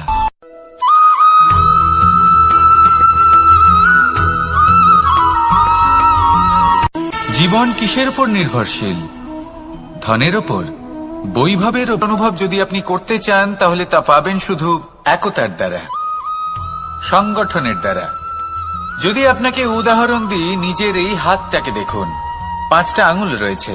কোনো একটা বস্তুকে নিজের একটা আঙুল দ্বারা তুলে ধরার চেষ্টা করে দেখুন, বড়ই কষ্ট হবে।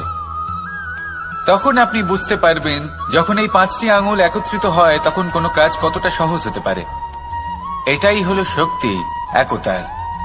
সব থেকে ভালো উদাহরণ যদি আপনাকে দিই, তাহলে বাঁশি। এই বাঁশি থেকে অত্যন্ত মধুর সুর নির্গত হয়, যা সবার মন প্রসন্ন করে দেয়। এই কথা সত্যি। কিন্তু এই বাঁশি আমি একটা বা দুটো আঙুল দিয়ে বাজাতে পারবো না।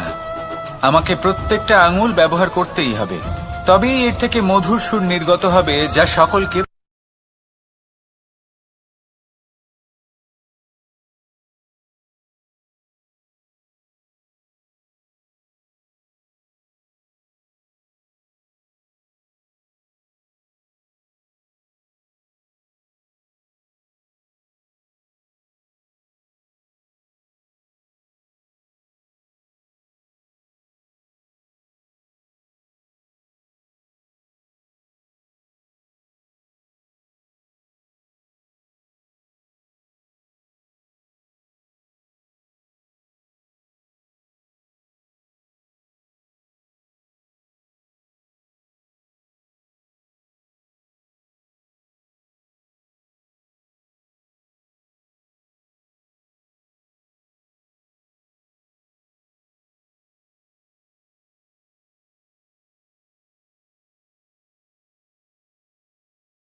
পুষ্পের সুবাস আমার খুব ভালো লাগে। অত্যন্ত সুন্দর হয় এই পুষ্প। এইভাবে চারিদিকে পুষ্প দেখে মন আনন্দিত হয়ে ওঠে। এবার আপনারা ভেবে দেখুন, আমার চারিদিকে পুষ্প নয়, আগুন আছে। তাহলে কি হবে? আমার শরীর কি জ্বলে যাবে না? অবশ্যই জ্বলবে। শরীরকে কি আগুনের তাপ সহ্য করতে হবে না? অবশ্যই সহ্য করতে হবে। এটাই হলো প্রকৃতির নিয়ম। এই নিয়ম কিন্তু আমরা সবাই জানি, কিন্তু আমাদের মধ্যে বেশিরভাগ মানুষ এই বিভ্রান্তি নিয়ে বাঁচি যে এই যে প্রকৃতির নিয়ম তা আমার ওপর প্রযোজ্য নয়। তা কিন্তু নয়। আমাদের চতুর্দিকে এই যে নিসর্গ রয়েছে, আমরা তার কতটা ক্ষতি করি সেটা একবার ভেবে দেখুন। আমরা বনাঞ্চল জ্বালিয়ে দিই, বায়ু দূষিত করি, জল দূষিত করি, প্রাণীদের হত্যা আমরা করি। কেন? এই নিসর্গ আমরা নষ্ট করি, যদিও আমরা জানি যে আমরাও হলাম এই নিসর্গেরই অংশ। এবার দেখুন, শরীরের কোনো অংশে যদি আগুন ধরান, আস্তে আস্তে সমস্ত শরীরও জ্বলে যাবে। সেইভাবেই নিসর্গ যদি নষ্ট হয়ে যায়, তাহলে মনুষ্য জাতিও নষ্ট হয়ে যাবে। তাই এই যে নিসর্গ আপনি দেখছেন, এই পুষ্প, এই বৃক্ষ, বায়ু, জল, এদের সকলকে রক্ষা করুন, নষ্ট নয়। মনে রাখবেন, যদি নিসর্গ থাকে মানুষ থাকবে, যদি নিসর্গ থাকে তাহলেই জীবন থাকবে। আসুন আমার সাথে ভালোবেসে বলুন, রাধা রাধা। এই সংসারের সব থেকে বড় সুখ কি?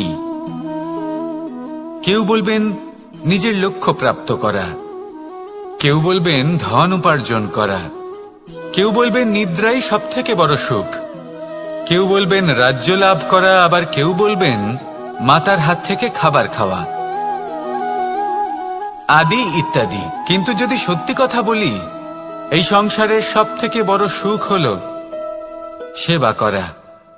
কখনো কাউকে সেবা করে দেখুন। এই সেবা দ্বারা অন্য কোনো মানুষের আশীর্বাদ লাভ করাতেই সুখ রয়েছে। আপনার সেবা ভাব দ্বারা যখন কোনো মানুষ নিজের অন্তরাত্মা থেকে আপনাকে আশীর্বাদ করে, তার থেকে বড় সুখ আর কিছুই নেই। কারণ প্রত্যেক মানুষের মধ্যে ঈশ্বর বাস করেন। নরের সেবাই হল নারায়ণের সেবা। নিষ্কাম সেবা করাই হল সব থেকে বড় সুখ। তাই নিজের অন্তরে সেবার এই ভাব জাগ্রত করুন। যে সুখের কথা আমি বলছি, সেই সুখ অনুভব করেই দেখুন। এই মন সুপ্রসন্ন হয়ে বলবে, রাধা রাধা। এই সংসারে সবাই বলেন, আমি অর্জুনের মতো হয়ে উঠতে চাই। সবাই চায় যে তারাও যেন অর্জুনের মতো গান্ডীব লাভ করে। তারাও চায় যে তাদেরকেও মহাদেব এসে পশুপতি অস্ত্র দান করবেন। তারাও এটাই চায় মহাভারতের মতো মহাসংগ্রামে বিজয়ী হতে। কিন্তু সবাই ভুলে যান যে অর্জুন যা হতে পেরেছিলেন সবকিছুই অর্জন করেছিলেন। যদি আপনিও অর্জুনের মতো গান্ডীব লাভ করতে চান, তবে আপনাকেও তার মতোই শ্রেষ্ঠ কাঠ নির্বাচন করতে হবে। সেই কর্ম আপনাকেই করতে হবে। তার প্রত্যঞ্চা যাতে তীব্র হয়, তার জন্য আপনাকে সর্বশ্রেষ্ঠ দড়ি খুঁজে বের করতে হবে। আপনার বাণ যাতে ঘাতক হয়, সেই জন্য আপনাকে নতুন নতুন ধাতু খুঁজে বের করতে হবে। সেই শিক্ষা আপনাকে লাভ করতে হবে, তবেই আপনার ইচ্ছে পূর্ণ হবে। অর্জুন হওয়া বড়ই সরল, যদি আপনি কিভাবে অর্জন করতে হয় তা জানেন। শুধুমাত্র স্বপ্ন দেখেন যারা, তারা কখনোই অর্জন করতে পারবেন না। কিন্তু যদি কেউ অজ্ঞাতবাস ভোগ করতে পারে, যদি কেউ লাক্ষাগৃহ থেকে পালিয়ে বাঁচতে পারে, যদি কেউ কঠোর তপস্যা করতে পারে, প্রতীক্ষা করতে পারে এবং পরিশ্রমও করতে পারে, তাহলে সে অর্জুন অবশ্যই হয়ে উঠবে। যদি আপনি অর্জুন হয়ে উঠতে চান, তাহলে কর্ম করতে শিখুন। আর আমার সাথে ভালোবেসে বলুন, রাধা রাধা।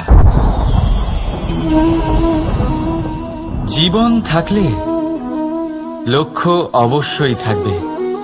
যদি লক্ষ্য থাকে, তার পথ অবশ্যই থাকবে। যদি পথ থাকে, তাহলে বাধা অবশ্যই থাকবে। আর এর ওপরেই নির্ভর করে যে আমরা জীবনে সফল হব না অসফল, পুরস্কারের ভাগীদার হব নাকি তিরস্কারের। মনে করুন আপনাকে একটা কাজ করতে হবে, আপনাকে পর্বত আরোহণ করতে হবে, আর সেই পথের ঢাল আপনাকে একাধিকবার ফেলে দেবে, পাথর আপনাকে একাধিকবার আহত করবে। এই অবস্থায় কি করবেন? সাধারণ মানুষ বেছে নেয় প্রতিশোধ। সেই পর্বতকে নষ্ট করে দেওয়ার চিন্তা ভাবনা করে, তার ভিতকে নড়িয়ে দেওয়ার কথা ভাবে সেই মানুষ। কিন্তু তাই জীবনে প্রতিশোধ নয়, পরিবর্তন বাছুক, বদলা নয়, বদল বেছে নিন। আপনার বাধা আপনার বন্ধু হয়ে যাবে। রাধা রাধা। সমস্ত মানুষের জীবন কিছুটা সমান হয়। মানুষ জন্মগ্রহণ করে, তারপর চলতে শেখে, জীবনে এগিয়ে চলে, বার্ধক্য লাভ করে, তারপর সমাপ্ত হয়ে যায়। কিন্তু সেই ব্যক্তিরা কারা যারা প্রকৃত অর্থে মনুষ্য জীবন যাপন করেন? এনারা হলেন সেই ব্যক্তি যারা পড়ে গেলেও আবার উঠে দাঁড়ানোর চেষ্টা করেন, নিজের ভেঙে পড়া অস্তিত্বকে আগলে নিয়ে আবার একটা আকার দেওয়ার চেষ্টা করেন, ভগ্ন আশাকে আবার একটা নতুন দিশা দেন। অসফল হওয়ার পরেও থামেন না, আবার এগোতে থাকেন।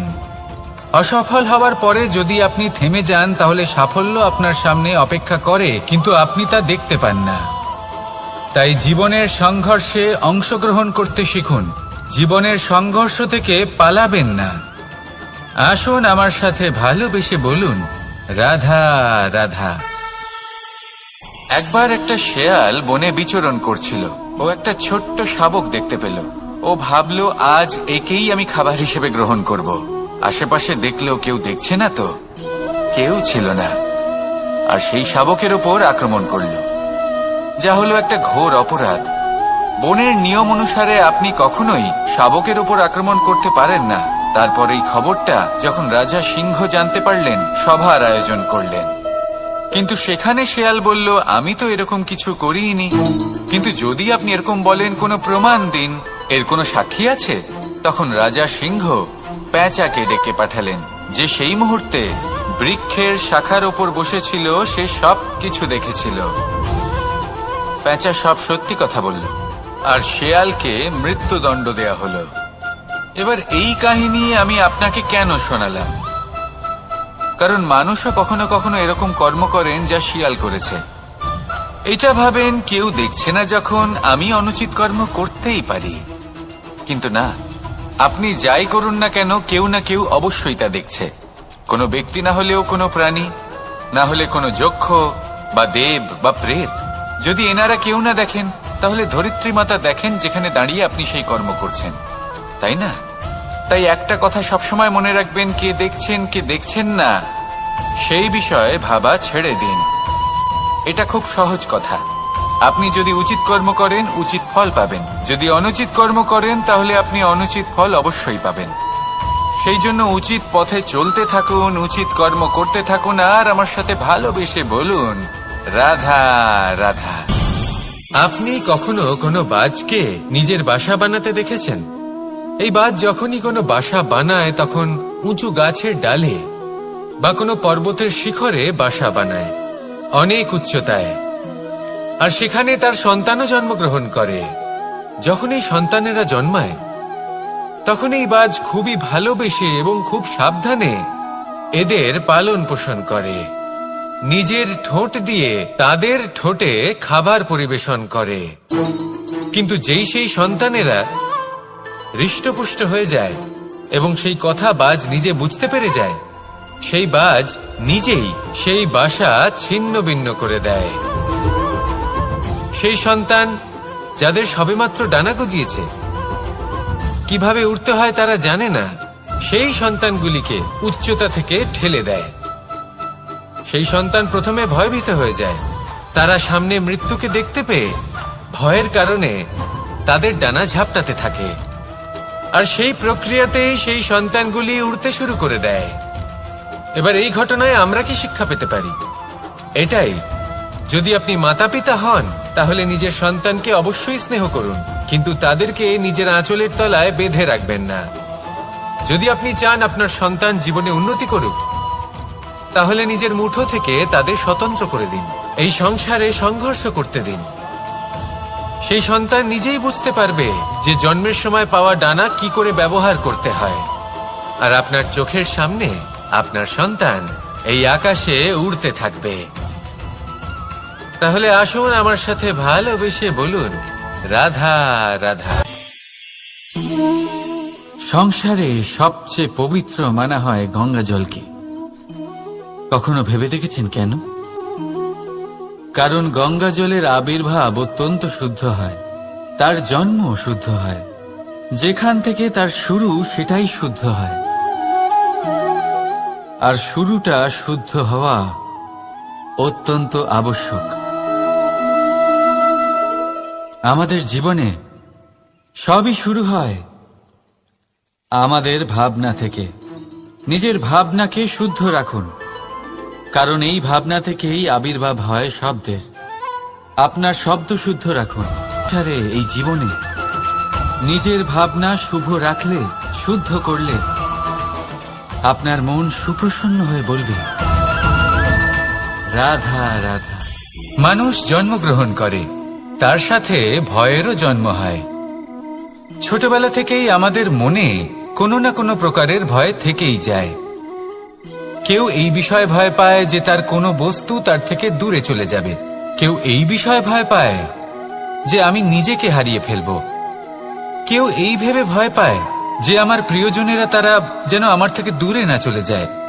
কেউ এই ভেবে ভয় পায় যে আমরা যেন পথ না হারিয়ে ফেলি, আদি ইত্যাদি। কিন্তু সত্যি কথা বলতে ভেবে দেখুন, এই ভয় বাস্তবে কি?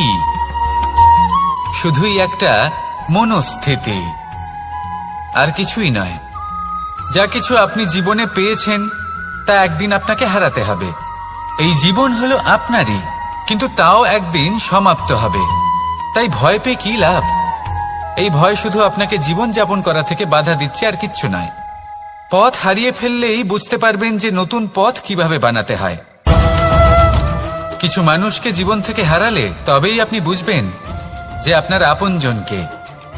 এই ভয়ের কারণে ভীত হয়ে থাকবেন না। এই তারা নক্ষত্র অন্ধকারের অভাবে গুরুত্ব হারায়। শিবকেও মহাদেব হওয়ার জন্য বিষপান করতে হয়েছিল। প্রত্যেক পরিস্থিতি, প্রত্যেক সাফল্য আপনার পরীক্ষা নেবে। তাতে উত্তীর্ণ হওয়া হলো আপনার কর্ম। যখনই আপনি ভয় পাবেন বা সংকটের সম্মুখীন হবেন, তখন সাহসের সাথে তার সম্মুখীন হন। মনে রাখবেন, যে সম্মুখীন হতে জানে সাফল্য তার সাথে সবসময় থাকে। আসুন আর আমার সাথে ভালোবেসে বলুন, রাধা রাধা। আমাদের হাতটা দেখুন। এই হাতে 5টা আঙুল আছে, যা ভিন্ন ভিন্ন ধরনের। একরকম কেন নয়? কারণ হলো প্রত্যেকের নিজের নিজের গুরুত্ব আছে, নিজের নিজের মাহাত্ম্য আছে। এরা ভিন্ন, তাই একত্রিত হয়ে মুষ্টিবদ্ধ করা সম্ভব, যার দ্বারা আমরা আত্মরক্ষাও করতে পারি, আবার আক্রমণও করতে পারি। যদি 5টি আঙুল সমান হতো তাহলে মুষ্টিবদ্ধ হতে পারত না, নিজেদের মধ্যে বিভ্রান্তির সৃষ্টি করত। এবার এরকমই কিছু আমাদের সংসারেও হয়। আমাদের দেশ, যেখানে একটি ভূমির ওপর ভিন্ন ভিন্ন ধর্মের মানুষ বাস করেন, ভিন্ন ভিন্ন জাতি, ভিন্ন ধর্ম, ভিন্ন ভাষা। কিন্তু যদি আমরা এটা ভাবি যে কিভাবে এই দেশকে কল্যাণের পথে নিয়ে যাওয়া যায়, কিভাবে এর বিকাশ করা সম্ভব, তাহলে আমাদের একত্রিত হওয়া শিখতে হবে। যেইভাবে 5টা আঙুল একত্রিত হয়, মুষ্টিবদ্ধ হয়, সেইভাবেই আপনার যে ভাষাই হোক, যে ধর্মই হোক, যে জাতি হোক না কেন, ঠিক আছে, আবশ্যক হলো আপনার নিজের কর্মভূমির সাথে, আপনার ধরিত্রীর সাথে যুক্ত থাকা, সাথে থাকা। তবেই দেশের উন্নয়ন সম্ভব। তবেই এই দেশ স্বতন্ত্র থাকবে, সফল হবে, আর এই মন প্রসন্ন হয়ে বলবে, রাধা রাধা। যদি আমি আমার চোখ বেঁধে কোনো একটা নির্দিষ্ট দিকে নিজের সমস্ত শক্তি প্রয়োগ করে ছুটে যাই, তাহলে কি হবে? আমি কোথাও ধাক্কা খেতে পারি, নিজের ক্ষতি করতে পারি, কোথাও পড়ে যেতে পারি, তাই না? অর্থাৎ এটা নিশ্চিত এই কাজ আমার করা উচিত নয়। কিন্তু আজকের দিনে প্রত্যেকটা মানুষ এই কাজই করছেন, তাই না? কোনো কাজ করার পূর্বে সেই কাজের বিষয়ে সম্পূর্ণ তথ্য কোথায় সংগ্রহ করছেন? শুধু এটুকু জানেন যে এই কাজটা করলে কত ধন অর্জন করবেন আর কত নাম হবে, আর ব্যাস সামনে এগিয়ে যান। এটা উচিত নয়। পূর্ণরূপে যে কোনো কাজ করার আগেই সেই কাজের বিশ্লেষণ করে নেওয়া উচিত, তা বুঝে নেওয়া উচিত এবং সেই বিষয়ে অবশ্যই খেয়াল রাখা উচিত যে আপনার শরীর এবং আপনার মন এই কাজ করার জন্য কি প্রস্তুত রয়েছে। যদি তা না হয় তাহলে প্রথমে নিজেকে শুধরে নিন, তারপরে সেই কাজ করুন। যদি এইভাবে জীবনে সামনে এগোন তাহলে সাফল্যের সম্ভাবনা জীবনে অনেক বেশি বেড়ে যাবে। তাহলে এটাই করুন আর আমার সাথে ভালোবেসে বলুন, রাধা রাধা। এই সংসারে সাফল্য লাভ করার জন্য জ্ঞানের প্রয়োজন হয়, পরিশ্রমের প্রয়োজন হয়, দৃঢ় নিষ্ঠার প্রয়োজন হয়, নিরন্তর চেষ্টা করা প্রয়োজনীয়। কিন্তু আরো কিছু আছে যা অত্যন্ত প্রয়োজনীয় এবং গুরুত্বপূর্ণ। তা হলো ভালো বন্ধু। তাদের থাকা অত্যন্ত প্রয়োজনীয়। যদি ভালো বন্ধু থাকে তাহলে সময় এলে তারা ঢাল হয়ে আপনাকে সুরক্ষা করবেন। সময় এলে অস্ত্রের মতো শত্রুকে সংহারও করবেন। যদি তিনি জ্ঞানী হন, তাদের মধ্যে সদ্গুণ থাকে, তাহলে এই সব গুণ আপনার মধ্যেও প্রবেশ করবে। তাহলে সাফল্যের জন্য ভালো বন্ধু পাওয়া অত্যন্ত প্রয়োজনীয়। কিন্তু শুধু বন্ধু কেন, ভালো শত্রুও থাকা প্রয়োজনীয়। এবার আপনি ভাববেন, আমি কি বললাম? যদি আপনার জীবনেও ভালো অর্থাৎ শক্তিশালী শত্রু থাকে তাহলে আপনিও শক্তিশালী হতে থাকবেন। এই শত্রু আপনাকে প্রেরিত করবে আরো বেশি শক্তিশালী হয়ে ওঠার। কখনো কোনো হরিণকে দেখুন, তীব্র গতিতে দৌড়তে থাকে। কেন তীব্র গতিতে দৌড়য়? এই কারণে নয় যে কোথাও তার জন্য মধুর ঘাস অপেক্ষা করে রয়েছে, না। সে এই কারণে তীব্র গতিতে দৌড়য় কারণ সেটা না করলে তার পেছনে একটি সিংহ আছে যে ওকে নিজের ভোজন করে ফেলবে। তাই জীবনে বিপদ, সংকট এই সবকিছুও হলো অত্যন্ত গুরুত্বপূর্ণ। তার সম্মুখীন হতে শিখুন আর আমার সাথে ভালোবেসে বলুন, রাধা রাধা রাধা।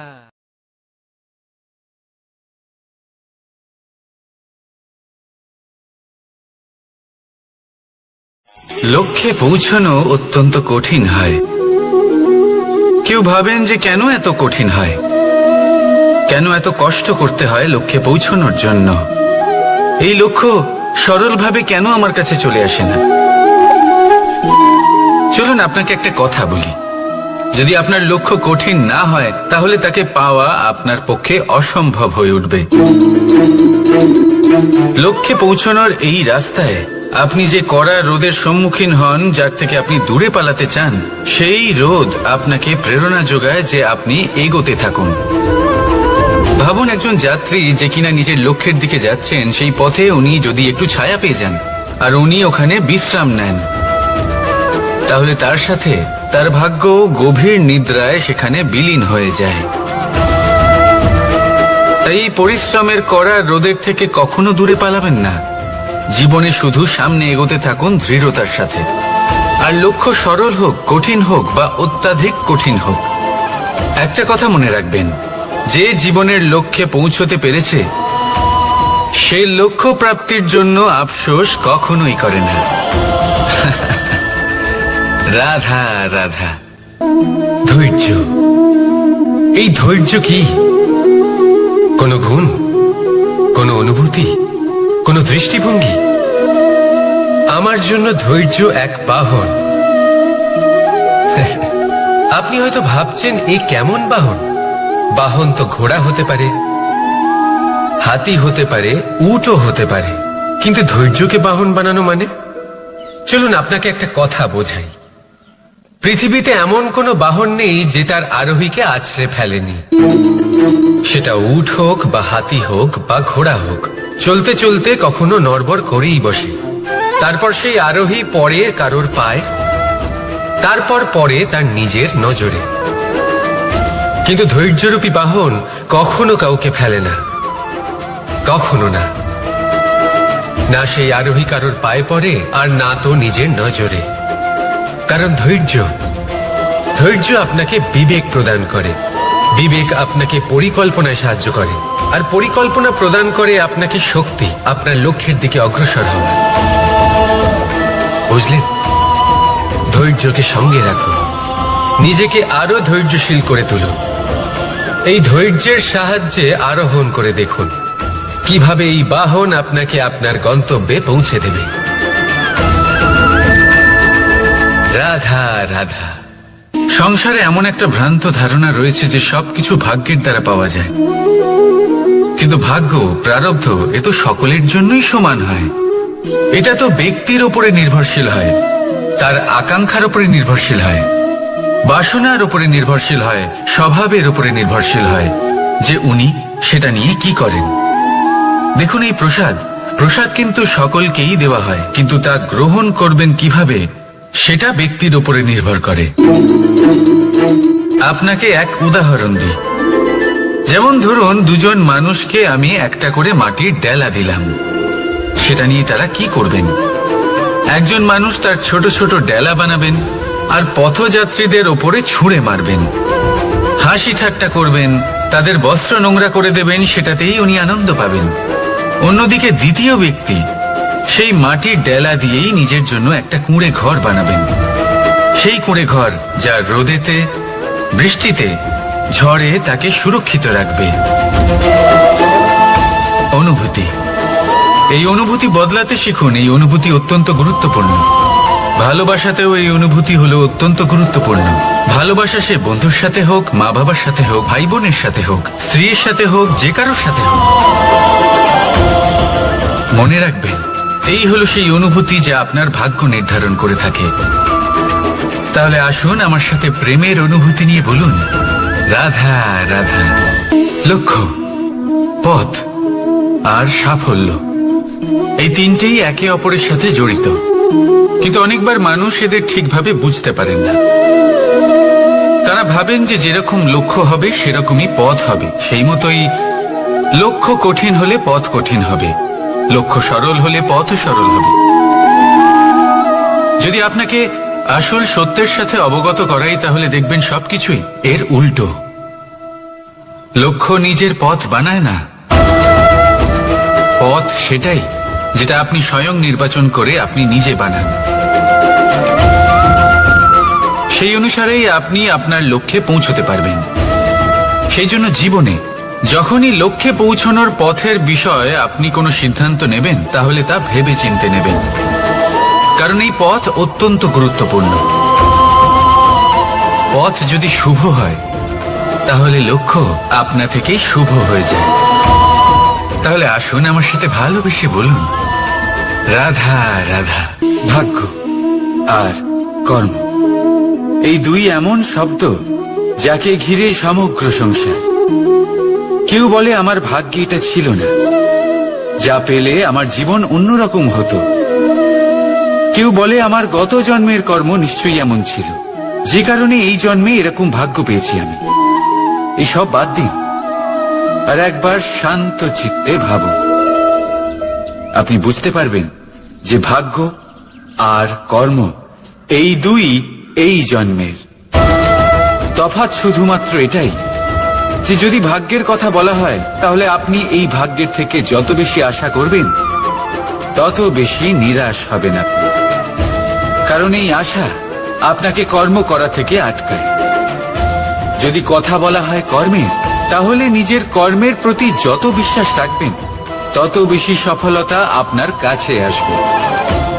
তাই একটা কথা মনে রাখবেন, ভাগ্য আপনার কর্ম নির্ধারণ করে না, কিন্তু আপনার কর্ম আপনার ভাগ্যকে অবশ্যই নির্ধারণ করে।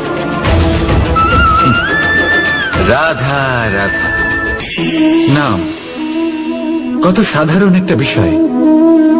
প্রত্যেক মানুষ যে জন্ম নেয়, তাকে একটা নাম দেওয়া হয়, যা সে পেয়ে থাকে তার মাতা পিতার দ্বারা, না হলে তার গুরুর দ্বারা, বা কোনো আত্মীয়ের দ্বারা, বা কোনো কাছের মানুষের দ্বারা।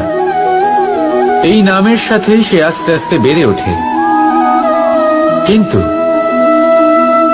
এটাই কি সেই নাম? এই নামই কি সবকিছু? কখনোই নয়। একটা নাম সেটা যা আপনি জন্মের সময় লাভ করেন, যে নামে আপনি কর্মের পথে অগ্রসর হন। আরও একটা নাম সেটা যা আপনি আপনার কর্মের দ্বারা অর্জন করেন, আর এই নামেই আপনাকে সবাই যুগ যুগ ধরে মনে রাখে। আপনার আসল নাম সেটা নয় যা আপনাকে জন্মের সময় দেওয়া হয়েছিল। আপনার আসল নাম সেটা যেটা আপনি আপনার কর্ম দ্বারা লাভ করেছেন, কারণ সেই লাভের পেছনে প্রচুর প্রয়াস লুকিয়ে থাকে, অনেক পরিশ্রম লুকিয়ে থাকে। কিন্তু যদি আপনি চান যে মানুষ আপনার নাম মনে রাখে, তাহলে আপনাকে কর্মের পথে অগ্রসর হতেই হবে, শুভ কর্ম করতে হবে, অনর্গল চেষ্টা করে যেতে হবে, মহান কাজ করতে হবে। আর বিশ্বাস করুন, আপনি একটা মহান নামের ফল অবশ্যই লাভ করবেন।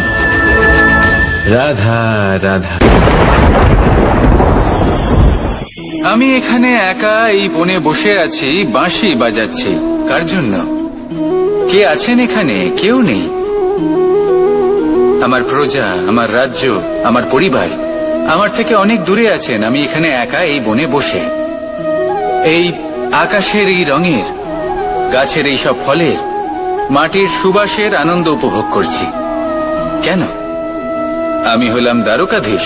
এমন কি রাজকীয় বা ভৌতিক সুখ রয়েছে যে আমি ওখানে পেতে পারি না? সবকিছুই পেতে পারি, তাও এখানে বনে একা বসে আছি। কোন সুখ খুঁজে চলেছি? একা থাকার সুখ।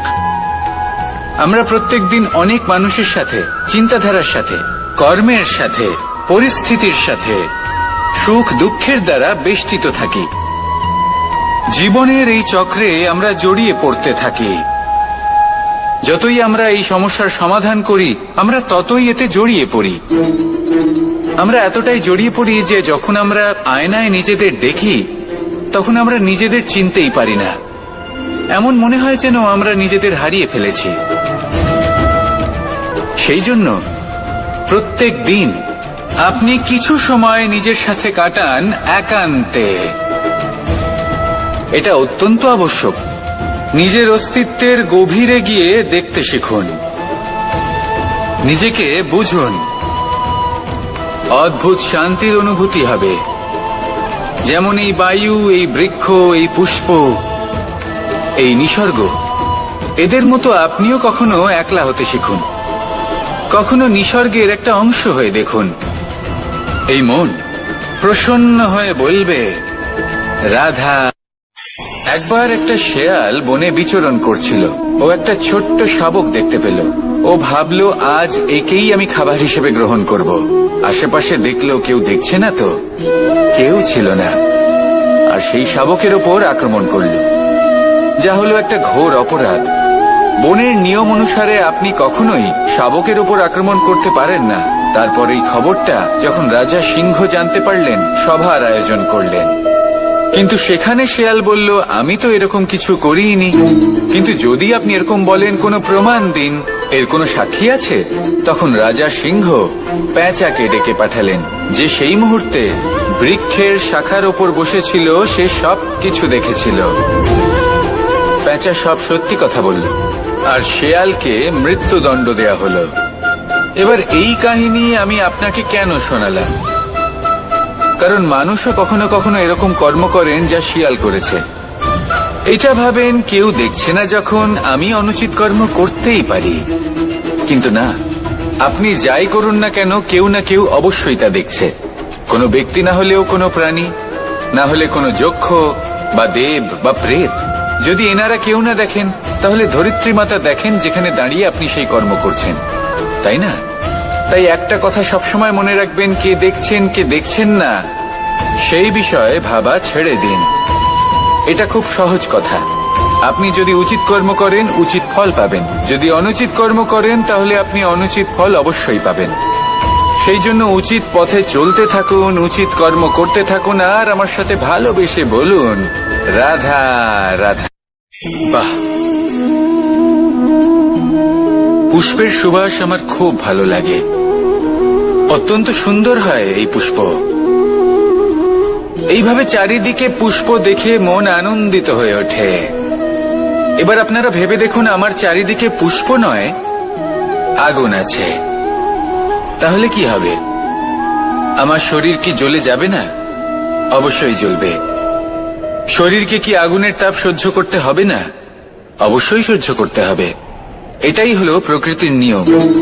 এই নিয়ম কিন্তু আমরা সবাই জানি, কিন্তু আমাদের মধ্যে বেশিরভাগ মানুষ এই বিভ্রান্তি নিয়ে বাঁচি যে এই যে প্রকৃতির নিয়ম, তা আমার ওপর প্রযোজ্য নয়। তা কিন্তু নয়। আমাদের চতুর্দিকে এই যে নিসর্গ রয়েছে, আমরা তার কতটা ক্ষতি করি সেটা একবার ভেবে দেখুন। আমরা বনাঞ্চল জ্বালিয়ে দিই, বায়ু দূষিত করি, জল দূষিত করি, প্রাণীদের হত্যা আমরা করি। কেন?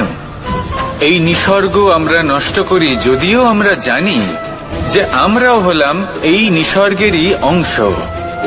এবার দেখুন, শরীরের কোনো অংশে যদি আগুন ধরান, আস্তে আস্তে সমস্ত শরীরও জ্বলে যাবে। সেইভাবেই নিসর্গ যদি নষ্ট হয়ে যায়, তাহলে মনুষ্য জাতিও নষ্ট হয়ে যাবে। তাই এই যে নিসর্গ আপনি দেখছেন, এই পুষ্প, এই বৃক্ষ, বায়ু, জল, এদের সকলকে রক্ষা করুন, নষ্ট নয়। মনে রাখবেন, যদি নিসর্গ থাকে মানুষ থাকবে, যদি নিসর্গ থাকে তাহলেই জীবন থাকবে। আসুন আমার সাথে ভালোবেসে বলুন, রাধা রাধা। কারই না পছন্দ বলুন তো? অত্যন্ত সুস্বাদু হয় এই মধু, মিষ্টি খেতে হয় এবং তা শক্তিও প্রদান করে। এবং প্রত্যেকটি মিষ্টি পদার্থের মতোই এতেও খুব তাড়াতাড়ি পিঁপড়ে ধরে যায়। অন্যদিকে যদি নুনকে দেখি, তাহলে বছরের পর বছর রাখলেও এতে পিঁপড়ে ধরে না। এবার যদি কথা বলি বন্ধুত্বের, তাহলে বন্ধুত্ব নুনের মতো হওয়া উচিত, মধুর মতো নয়। যারা সামনে এলে শুধুমাত্র মধুর মধুর কথা বলবে, পরে এতে পিঁপড়ে ধরে যাবে, এটা নুনের মতো হওয়া উচিত। প্রকৃত বন্ধু হলো সে যে সময় এলে পরে আপনার সামনে আপনার প্রকৃত সত্য তুলে ধরবে, তা সে যতই কঠিন হোক না কেন। আপনার দোষ, আপনার অপগুণ, আপনার খামতি আপনাকে বলতে পারবে, যাতে আপনি সেগুলো শুনে মেনে নিয়ে তারপর নিজেকে শুধরোতে পারেন। এটাই হলো প্রকৃত বন্ধুত্ব। কখনো নিজের জীবনের আশেপাশে মন দিয়ে দেখবেন, অনেক সময় এমন মানুষ থাকেন, অনেক বন্ধু থাকেন, যাদের দেখে আমাদের মনে হয় যে এনারা খুব কঠোর, এনাদের কথা খুব কটু। কিন্তু বেশিরভাগ এমন মানুষের মনটা যদি বুঝতে পারেন, তাহলে দেখবেন তাতে কোনো মালিন্য নেই। এনাদের মন অত্যন্ত পবিত্র হয়। যদি আপনার জীবনেও এমন কোনো ব্যক্তি থেকে থাকে, এমন বন্ধু থাকে, তাহলে তাদের আগলে রাখুন আর আমার সাথে ভালোবেসে বলুন, রাধা রাধা। যতক্ষণ আমরা এই সংসারে জীবিত, ততক্ষণ আমাদের সাথে সবকিছু থাকে। আমাদের ধন, সুখ স্বাচ্ছন্দ্য, আমাদের মিত্রগণ, আমাদের পরিবার, এই সমাজ, এই সবকিছু আমাদের সাথে থাকে। যেদিন আমরা এই সংসারকে ত্যাগ করব, এদের মধ্যে কেউ আমাদের সাথে যাবে না, না ধন, না স্বাচ্ছন্দ্য, না সম্পত্তি। এই সকল মানুষ, এই সমাজ, এরা শুধুমাত্রই শ্মশান পর্যন্ত আমাদের সাথে থাকতে পারবেন। তারপরে যদি আমাদের সাথে কিছু যেতে পারে, তাহলে তা শুধুই আমাদের ধর্ম। আর এই সংসারে আমরা নিজেদের যে সুনাম রেখে যাই, সেটা সম্ভব শুধুমাত্র কর্মের দ্বারা। সেই জন্য সংসারে যতদিন পর্যন্ত জীবিত আছেন, যদি কিছু অর্জন করতে চান, তাহলে ধর্ম অর্জন করুন, ধর্মের বিষয়ে স্পষ্টতা অর্জন করুন এবং কর্ম অর্জন করুন। এটাই হবে আপনার অতীত এবং এটাই হবে আপনার ভবিষ্যৎ, এবং এটাই সকলকে প্রেরণা প্রদান করবে। আসুন আমার সাথে ভালোবেসে বলুন, রাধা রাধা। কোনো যাত্রায় যাব বলে মনে করি, তখনই আমরা প্রস্তুত থাকি আসন্ন বিপদের জন্য বা সংকটের জন্য। যেমন যদি আমাদের মনে হয় যে আজকের পরিবেশ খুব ঠান্ডা হবে, তাহলে আমরা গরম বস্ত্র ধারণ করি বা সেটাকে সাথে নিয়ে যাই। যদি মনে হয় যে বৃষ্টি হতে পারে বা বৃষ্টি হয়ে চলেছে, আমরা দেখছি, তাহলে আমরা একটা ছাতা সাথে নিয়ে নিই। আমরা প্রস্তুত থাকতে চাই এবং এটাই উচিত, এবং সেই কারণেই আমরা যাত্রায় সাফল্য লাভ করি। কিন্তু যদি আমরা কথা বলি জীবনযাত্রা নিয়ে, যা কিনা সব থেকে বেশি গুরুত্বপূর্ণ, তাহলে তার জন্য আমরা পূর্ণরূপে প্রস্তুত থাকি না। আশেপাশের মানুষ, এই সমাজ, আমাদের সাথী, আমাদের মিত্ররা যে কোনো মুহূর্তে বদলে যেতে পারেন। সেই জন্য আমরা নিজেদেরকে কখনো সাবধান করি না, কখনোই নিজেদের প্রস্তুত করি না। আমাদের এটা কখনোই মনে হয় না যে এরকম হতে পারে, আর সেই কারণেই শেষে গিয়ে আমরা অত্যন্ত দুঃখ পাই। একটা অমূল্য শিক্ষা আছে যেটা আমাদের লাভ করা উচিত। সতর্ক থাকা উচিত। এই জীবনযাত্রার জন্য শুধুমাত্র এই পরিবেশের বিষয়ে তথ্য সংগ্রহ করা বা তাকে অনুমান করা এটুকু হলেই চলবে না। আমাদের আশেপাশের মানুষজনকে দেখতে হবে, তাদের স্বভাব পরিস্থিতির ওপর নজর রাখতে হবে। যখন তারা রং পাল্টাচ্ছেন নজর রাখতে হবে, তা অত্যন্ত আবশ্যক। পরিবর্তন আপনার জীবনে অবশ্যম্ভাবী। সঠিকভাবে তার সম্মুখীন হন। আসুন আমার সাথে ভালোবেসে বলুন, রাধা। বাহ, পুষ্পের সুবাস আমার খুব ভালো লাগে। অত্যন্ত সুন্দর হয় এই পুষ্প। এইভাবে চারিদিকে পুষ্প দেখে মন আনন্দিত হয়ে ওঠে। এবার আপনারা ভেবে দেখুন, আমার চারিদিকে পুষ্প নয়, আগুন আছে। তাহলে কি হবে? আমার শরীর কি জ্বলে যাবে না? অবশ্যই জ্বলবে। শরীরকে কি আগুনের তাপ সহ্য করতে হবে না? অবশ্যই সহ্য করতে হবে। এটাই হলো প্রকৃতির নিয়ম। এই নিয়ম কিন্তু আমরা সবাই জানি, কিন্তু আমাদের মধ্যে বেশিরভাগ মানুষ এই বিভ্রান্তি নিয়ে বাঁচি যে এই যে প্রকৃতির নিয়ম তা আমার ওপর প্রযোজ্য নয়। তা কিন্তু নয়। আমাদের চতুর্দিকে এই যে নিসর্গ রয়েছে, আমরা তার কতটা ক্ষতি করি সেটা একবার ভেবে দেখুন। আমরা বনাঞ্চল জ্বালিয়ে দিই, বায়ু দূষিত করি, জল দূষিত করি, প্রাণীদের হত্যা আমরা করি। কেন?